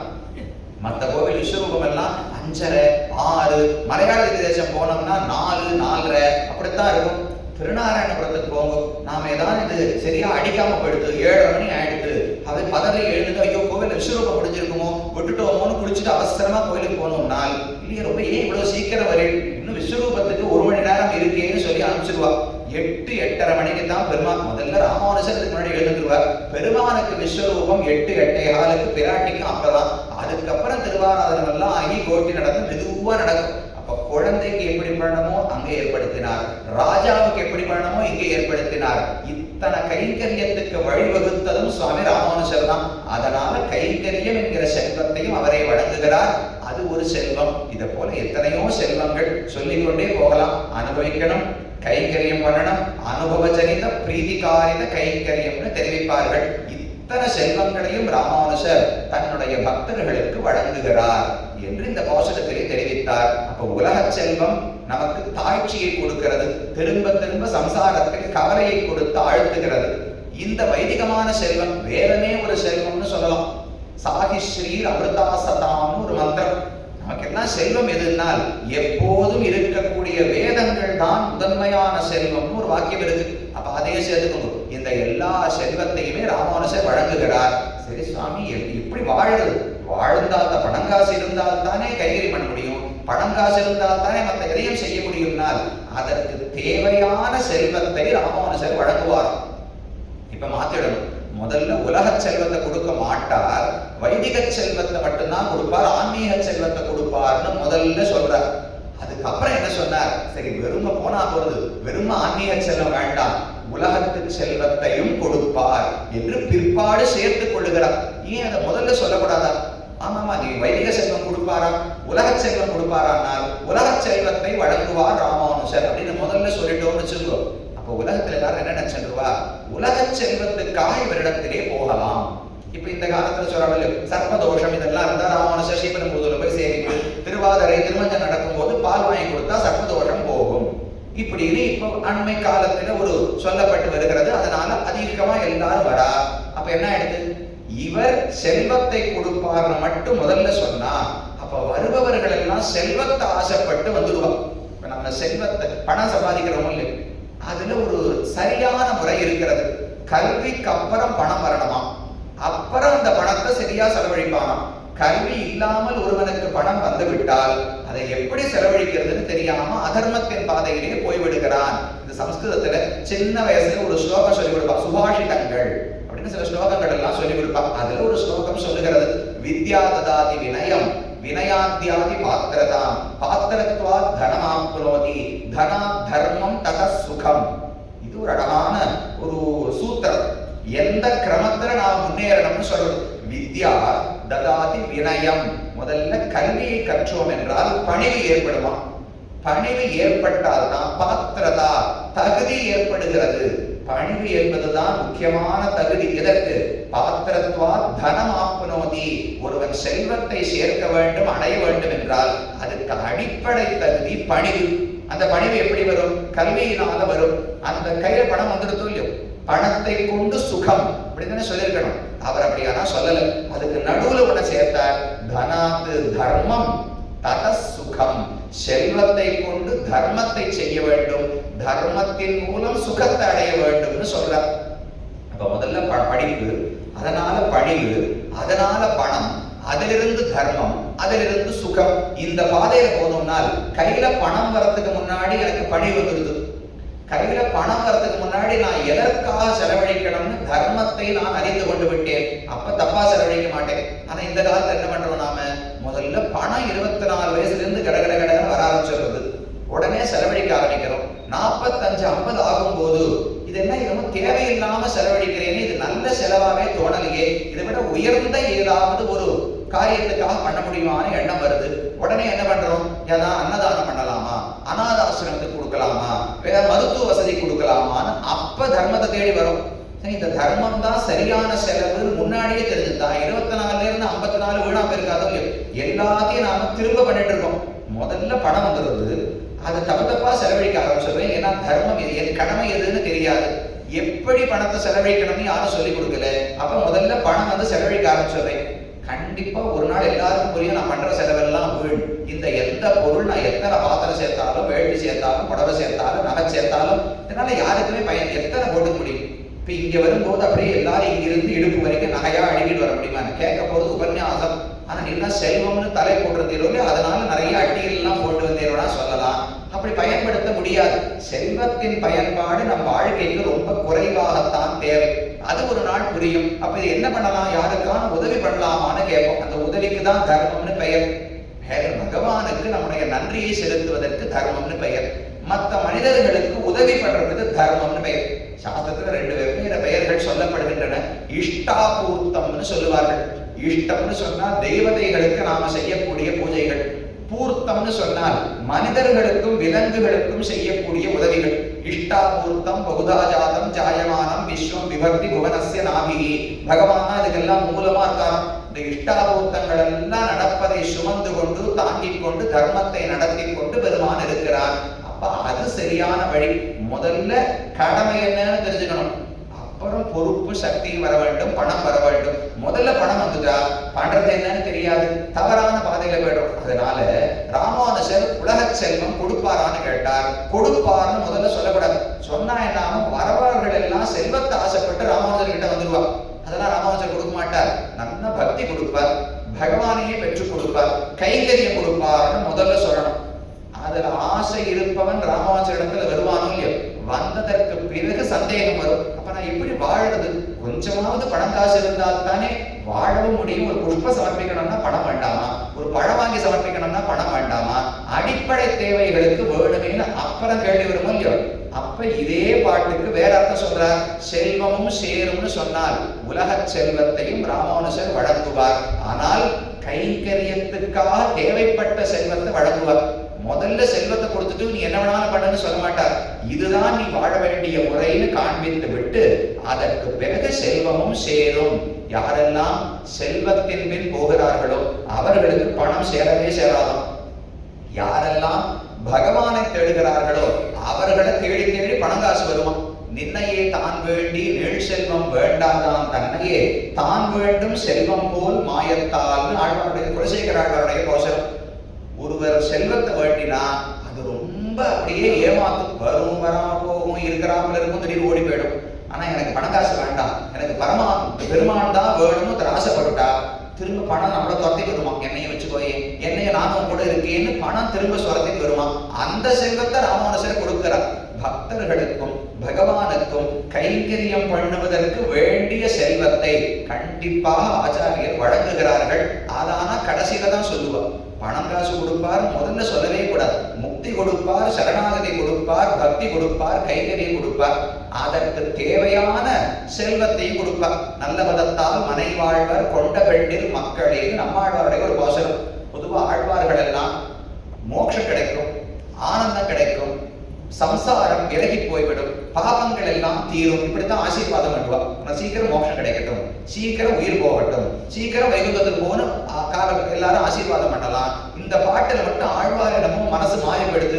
நல்ல பதத்தால் மனை வாழ்வர் கொண்ட பெண்டில் மக்களே, நல்லா கல்யாணம் பண்ணிட்டு மனைவி மக்களோடு நல்ல பதம் உயர்ந்த அந்தஸ்தை பதவியை அடைந்து மனை வாழ்வர் கிரகஸ்தாசிரமத்திலே ஆனந்தமாக வாழ்வீர்கள்னு ஆசீர்வாதம் பண்ணார். நமக்கு ஒரே சந்தேகம், ஆழ்வார்கள்லாம் பொதுவாக பேச மாட்டாரே, என்னாச்சு என்னமோ செல்வம் பணம் பதவின்னா சொல்றாருனால் இங்க அவர் பதவின்னு சொன்னது உலகத்துல நாம சொல்ற அந்தஸ்து பதவியே அல்ல. சிறந்த பதவி, நல்ல பதவின்னு அவர் சொல்றது பக்தர்களுக்கு தொண்டு செய்யக்கூடிய ஒரு பாக்கியம். அந்த நிலை இருக்கே, அந்த பதவியைத்தான் நல்ல பதவின்னு சொல்லுகிறாராம். அந்த கைங்கரியத்துக்கு தேவை மனைவி, அந்த கைங்கரியத்துக்கு தேவை குழந்தைகள், அந்த கைங்கரியத்துக்கு தேவை செல்வம். இது அனைத்தையும் அதோட சேர்த்துக்கணும். நாம மனைவி மக்கள் எல்லாம் இருக்கா, அதனால ஏதாவது பண்ணணும்னு பார்த்தோம்னா அது தர்மம் அர்த்தம் காமத்தில் முடிஞ்சு போயிடும். இல்ல இல்ல, எனக்கு மோட்சம் முக்கியம், அதுக்கு மனைவி வேண்டும், அதற்கு குழந்தைகள் வேண்டும், அதற்கு நண்பர்கள் வேண்டும், அதற்கு ஆச்சாரியன் வேண்டும்னு சேர்த்தா அப்ப எல்லாரும் நல்ல விதத்திலே ஒரு இலக்கை நோக்கி அமைவார்கள். அந்த நல்ல பதத்தையும் பாகவத கைங்கரியத்தையும் பகவானும் ஆச்சாரியர்களும் வழங்குகிறார்கள் என்று ராமானுஜருடைய பெருமையை பற்றி சொல்லுகிறார்கள். ராமானுஜரை பொறுத்தவரை 4 புருஷார்த்தங்களுக்குள்ள எது சிறந்ததுன்னு கேட்டால் என்ன பதில் சொல்லணும்? ராமானுஜர் சன்னியாசி, இந்த சம்பிரதாயத்துக்கே தலைவர், சரணாகதி சாஸ்திரத்தை எடுத்து சொன்னவர். எந்த புருஷார்த்தம்?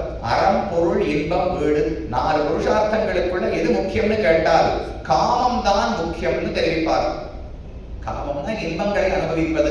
ஏன் காமத்தை முக்கியம்னு சொல்றார்? மற்ற 3 புருஷார்த்தங்களும் காமத்துக்காகன்னு சொல்றார்.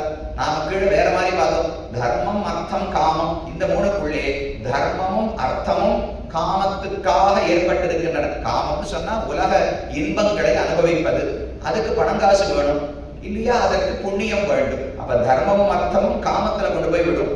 மோட்சம் தனி புருஷார்த்தம்னு பார்த்தோம் இல்லையோ. ராமானுஜர் ஒத்துக்கிறது கிடையாது. சேமனல் வீடும் பொருளும் தர்மமும் சீரியனர் காமம் என்னிவை 4 என்பர், 4லும் கண்ணனுக்கே ஆமது காமம். ராமானுஜருடைய சித்தாந்தம் காமம் தான் ரொம்ப உயர்ந்தது, அனுபவம் தான் உயர்ந்ததுன்னு தெரிவிப்பாராம். ஆனா என்ன அனுபவம்னால் பகவானுடைய அனுபவம், கண்ணனுடைய அனுபவம். கண்ணால் அவன் திருமேனியை பார்க்க வேண்டும், வாயால் அவன் நாமங்களை பாட வேண்டும், காதால் அவன் புகழை கேட்க வேண்டும், கைகளால் 2 புஷ்பங்களை அர்ச்சனை பண்ணணும். இந்த அனுபவம் இருக்கு. இது ஒரு காமம் தானே. காமம்னு சொன்னா என்ன பார்த்தோம்? இன்பத்தை அடைவது, ஏதோ ஒரு விதத்தில் அனுபவத்தாலே இன்பப்படுவதற்கு காமானுபவம்னு பெயர். அந்த காமம் பரமாத்மாவிடத்திலும் படலாம் இல்லையோ, அந்த காமம் சிறந்ததாம். 4லும் கண்ணனுக்கே ஆமது காமம் அறம் பொருள் வீடு இதற்கென்று உரைத்தான். மற்ற 3 புருஷார்த்தங்களும் அந்த அனுபவத்துக்காகவும். தர்மம் பண்றது எதற்கு? கண்ணனுக்கு நெருக்கமா போய் அவர் அனுபவிக்கிறதுக்காக. உலக பொருட்களுக்கு புஷ்பம் இருக்கு, சந்தனம் இருக்கு, இதெல்லாம் எதுக்குனால் இதை கொண்டு பகவானுக்கு அர்ச்சனை பண்ணி கைங்கரியம் பண்ணி ஆனந்தப்படலாம் இல்லையா. புஷ்பத்தை பார்த்தா நான் போட்டுக்கணும்னு ஆசை வரலாம் இல்லையா, இந்த புஷ்பத்தை பகவானுக்கு சமர்ப்பிக்க வேண்டும்னு ஆசை ஏற்படலாம். 2மே ஆனந்தத்தை கொடுக்கும். புஷ்பத்தை அடியேன் போட்டுட்டாலும் ஆனந்தம் வரப்போகுது, அந்த புஷ்பத்தை கொண்டு போய் வராக பெருமானுக்கு சாத்தி அவருடைய அழகை பார்த்து ஆனந்தப்படலாம்.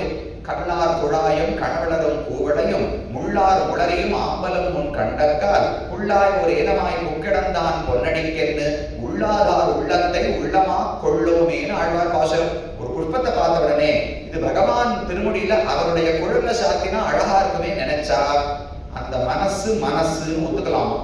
இல்ல அது எனக்கு நினைச்சா உங்கள்கிட்ட மனசே இல்ல, வேற ஏதோ ஒரு பொருள் இருக்கு, இது நல்ல மனசே இல்லைன்னு ஆழ்வார் தெரிவிக்கிறார். அப்ப ஆனந்தப்படுவதற்கு ரெண்டு வழிகள் உண்டு.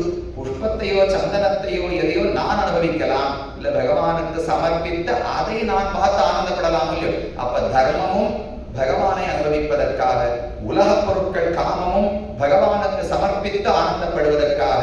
மோட்சம் எதற்குனால் மோட்சத்துக்கு போய் அவரை தான் அனுபவிக்கிறோம். இந்த உலகத்துல எவ்வளவுதான் அவரை சேவித்தாலும் ராத்திரி 8 மணி ஆனா கோவில மூடிடுவாள், காத்தால் 6 மணி 7 மணி தானே திறப்பா. அப்ப என்னால கைங்கரியம் செய்ய முடியாது. அப்ப கைங்கரியத்தில் ஆசை அதிகமாகிவிட்டால் என்னால 12 மணி நேரம் அவருக்கு தொண்டு செய்யாமல் இருக்க முடியாதுன்னு ஒரு நிலை வருவோம். வராதுன்னு நம்பவே நம்ம கண்டிப்பா வர வேண்டும். நமக்கு எல்லாருக்கும் அதுதானே ஆச்சாரியன் உட்கார்ந்துட்டு இருக்கார். அந்த நாள் வரும். ராத்திரி 8லிருந்து காத்தால 8 வரைக்கும் என்னால பகவானை சேவிக்க முடியாதா, அவருக்கு தொண்டு செய்ய முடியாதான்னு ஒரு நாள் வரும். அன்னைக்கு நாம் இங்க இருக்க மாட்டோம், வைகுந்தத்துக்கு கூட்டிட்டு விடுவோம். மோட்சம் என்பது இலக்கு அல்ல, பகவானை அனுபவிப்பதற்கு ஒரு வழி. இந்த உலகத்திலும் அனுபவிக்கலாம், வைகுந்தத்துக்கு போயும் அனுபவிக்கலாம். அப்ப பகவானுடைய அனுபவம் முக்கியம், அதுதான் சிறந்த செல்வம். அந்த செல்வத்துக்கு தர்மம், அர்த்தம், காமம், மோட்சம் இதெல்லாம் சேருகிறதே தவிர இந்த செல்வம் தான் சிறந்ததுன்னு ராமானுஜர் காட்டினார். இது சன்னியாசியாக இருந்தாலும் தாராளமா சொல்லலாமே.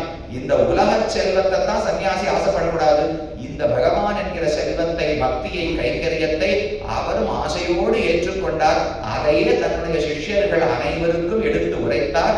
அது சன்னியாசியான ராமானுஜர் நமக்கு காட்டி போன செல்வம். அவரை பற்றினோம் என்றால் அவர் நமக்கு கொடுக்கக்கூடிய செல்வம். அந்த சில அர்த்தங்களை இன்றைய தினம் உங்களோடு பகிர்ந்து கொள்ளக்கூடிய வாய்ப்பு கிடைத்தது. வந்து சேர்ந்து அனைவரும் தொடர்ந்து கேட்டதற்கு உங்கள் அனைவருக்கும் என்னுடைய கிருதஜதையை தெரிவித்துக் கொண்டு அமைகிறேன், க்ஷமிக்க பிரார்த்திக்கிறேன். முன்னமே சொன்னது போல ஸ்ரீ பகவத் ராமானுஜ சித்தாந்த பிரச்சார சபை மூலமாக பல தொண்டுகள் ராமானுஜரை பற்றியும் நம்முடைய சம்பிரதாயத்தை, சனாதன தர்மத்தை பற்றியும் சிறு குழந்தைகளுக்கு வகுப்புகளில் தொடங்கி பெரியோர்கள் செய்யக்கூடிய கோவில் கைங்கரியங்கள், மற்ற சத்சங்கங்கள் வரை பலவற்றையும் செய்து வருகிறார்கள். கண்டிப்பா அனைவரும் அதில் அங்கத்தினர்களாக, மெம்பராக ஆக வேண்டும் என்று உங்களிடத்திலும் பிரார்த்தித்துக் கொண்டு தொடர்ந்து மேலும் பல சத்சங்கங்களுக்கும் வந்து கலந்து கொள்ள வேண்டும் என்று பிரார்த்தித்துக் கொள்ளுகிறேன். ஸ்ரீமன் மகாபூதபுரே ஸ்ரீமத் கேசவ யஜ்வனா காந்திமத்யாம் பிரசூதாய யதிராஜாய மங்களம். இன்னும் ஒரே ஒரு விண்ணப்பம் வைக்கிறேன்.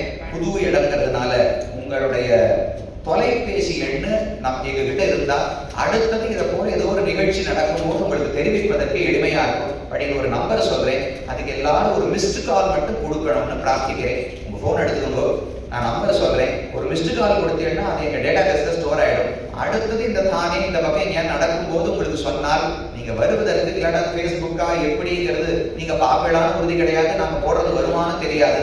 அதனால வாட்ஸ்அப் மூலமா தான் எளிமையாக அனுப்பிவிடலாம். தேவையில்லாத எந்த மெசேஜும் எதுவும் வராது. அதுக்கு கண்டிப்பா உத்தரவாத அடியை கொடுக்க முடியும். நம்பரை சொல்றேன், எல்லாரும் ஒரு மிஸ்டு கால் கொடுங்க. 8588955825. மறுபடியும் சொல்றேன், 8588955825.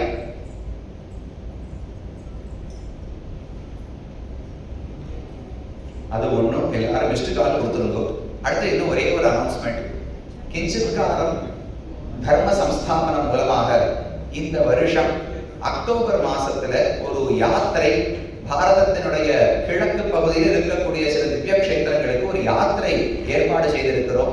அக்டோபர் 4ஆம் தேதி முதல் 12ஆம் தேதி வரை 9 நாட்களுக்கு இந்த யாத்திரை நடக்க இருக்கிறது. ஆந்திரத்திலே ஒரு விஜயவாடாக்கு பக்கத்துல மங்களகிரி என்கிற இடத்துல பானக நரசிம்மர்னு இருக்கிறார். அந்த மங்களகிரியை சேவிச்சது. அடுத்தது சிம்ஹாச்சலம் வராக நரசிம்மர், ஸ்ரீகூர்மம் கூர்ம பெருமானை சேவித்து புரி க்ஷேத்திரத்தில் ஜெகநாதனையும் தரிசித்துக் கொண்டு திரும்ப வரும்போது பத்ராச்சலத்திலே வைகுண்ட ராமரையும் அகோபிலத்திலே நவ நரசிம்மர்களையும் சேவிப்பதாக ஒரு 9 நாட்களுக்கு ஒரு யாத்திரை ஏற்பாடு செய்யப்பட்டுள்ளது. அக்டோபர் 4 to 12 வரை. யாருக்கெல்லாம் அதில் ஆசை இருக்கிறதோ அதுக்கான ஒரு சின்ன புரோஷர் இருக்கு. அந்த புரோஷர் பிரிண்ட் அவுட் வச்சுருப்பா. அது சுவாமியை ராமானுஜ சுவாமியை அப்படியே வாங்கிக்கலாம். விட்டுருக்கா ராமானுஜ சுவாமியை தொடர்பு கொண்டீர்கள் என்றால் அவர்கிட்ட இருக்கு. அதை வாங்கி படிச்சு பார்த்து உங்களுக்கு ஆசை இருந்தால் ஒன்று இவர்களிடத்திலேயே நீங்க தொடர்பு கொள்ளலாம், அவர்களிடத்தில் ரெஜிஸ்டர் பண்ணிக்கலாம். இல்லை அதில் ஃபோன் நம்பர் கொடுத்துருக்கும், இமெயில் ஐடி இருக்கும், அதுக்கு நீங்க தொடர்பு கொண்டாலும் ரெஜிஸ்டர் பண்ணிக்கலாம். கண்டிப்பாக அனைவரும் அதிலும் கலந்து கொள்ள வேண்டும் என்று பிரார்த்தித்துக் கொள்ளுங்கள்.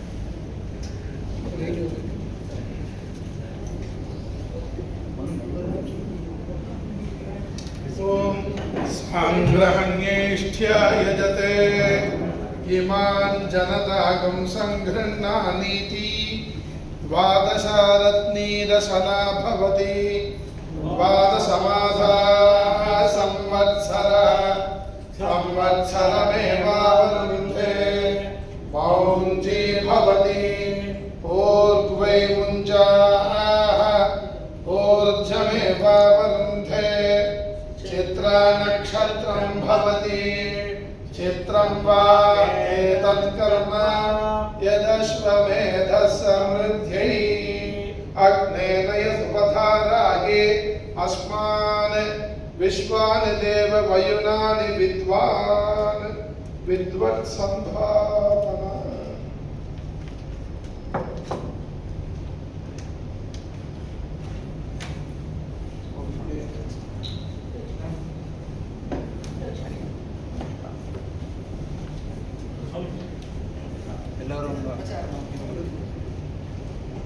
பிரசாதத்தை ஸ்வீகரித்து கொண்டு செல்லுமாறு பிரார்த்திக் கொள்கிறோம். ஒரு அபூர்வமான இன்னைக்கு நம்ம கேட்டிருக்கோம். நீங்கள் எல்லோரும் மெம்பராகி இதே மாதிரி நம்ம கைங்கரியத்தை வளர்வதற்கு எங்களை ஊக்கப்படுத்துமாறு கேட்டுக்கொள்கிறோம். அங்கே ஒரு பாக்ஸ் இருக்குது, QR கோடு இருக்குது. ஆசைப்பட்டவ அதில் நீங்கள் மெம்பர் ஆகிறதுக்கு ஸ்கேன் பண்ணி மெம்பர் ஆகலாம். இல்லைன்னா அப்புறமும் உங்களுக்கு எப்போ தோன்றதோ அப்போ ஆகலாம். தன்யோஸ்மி.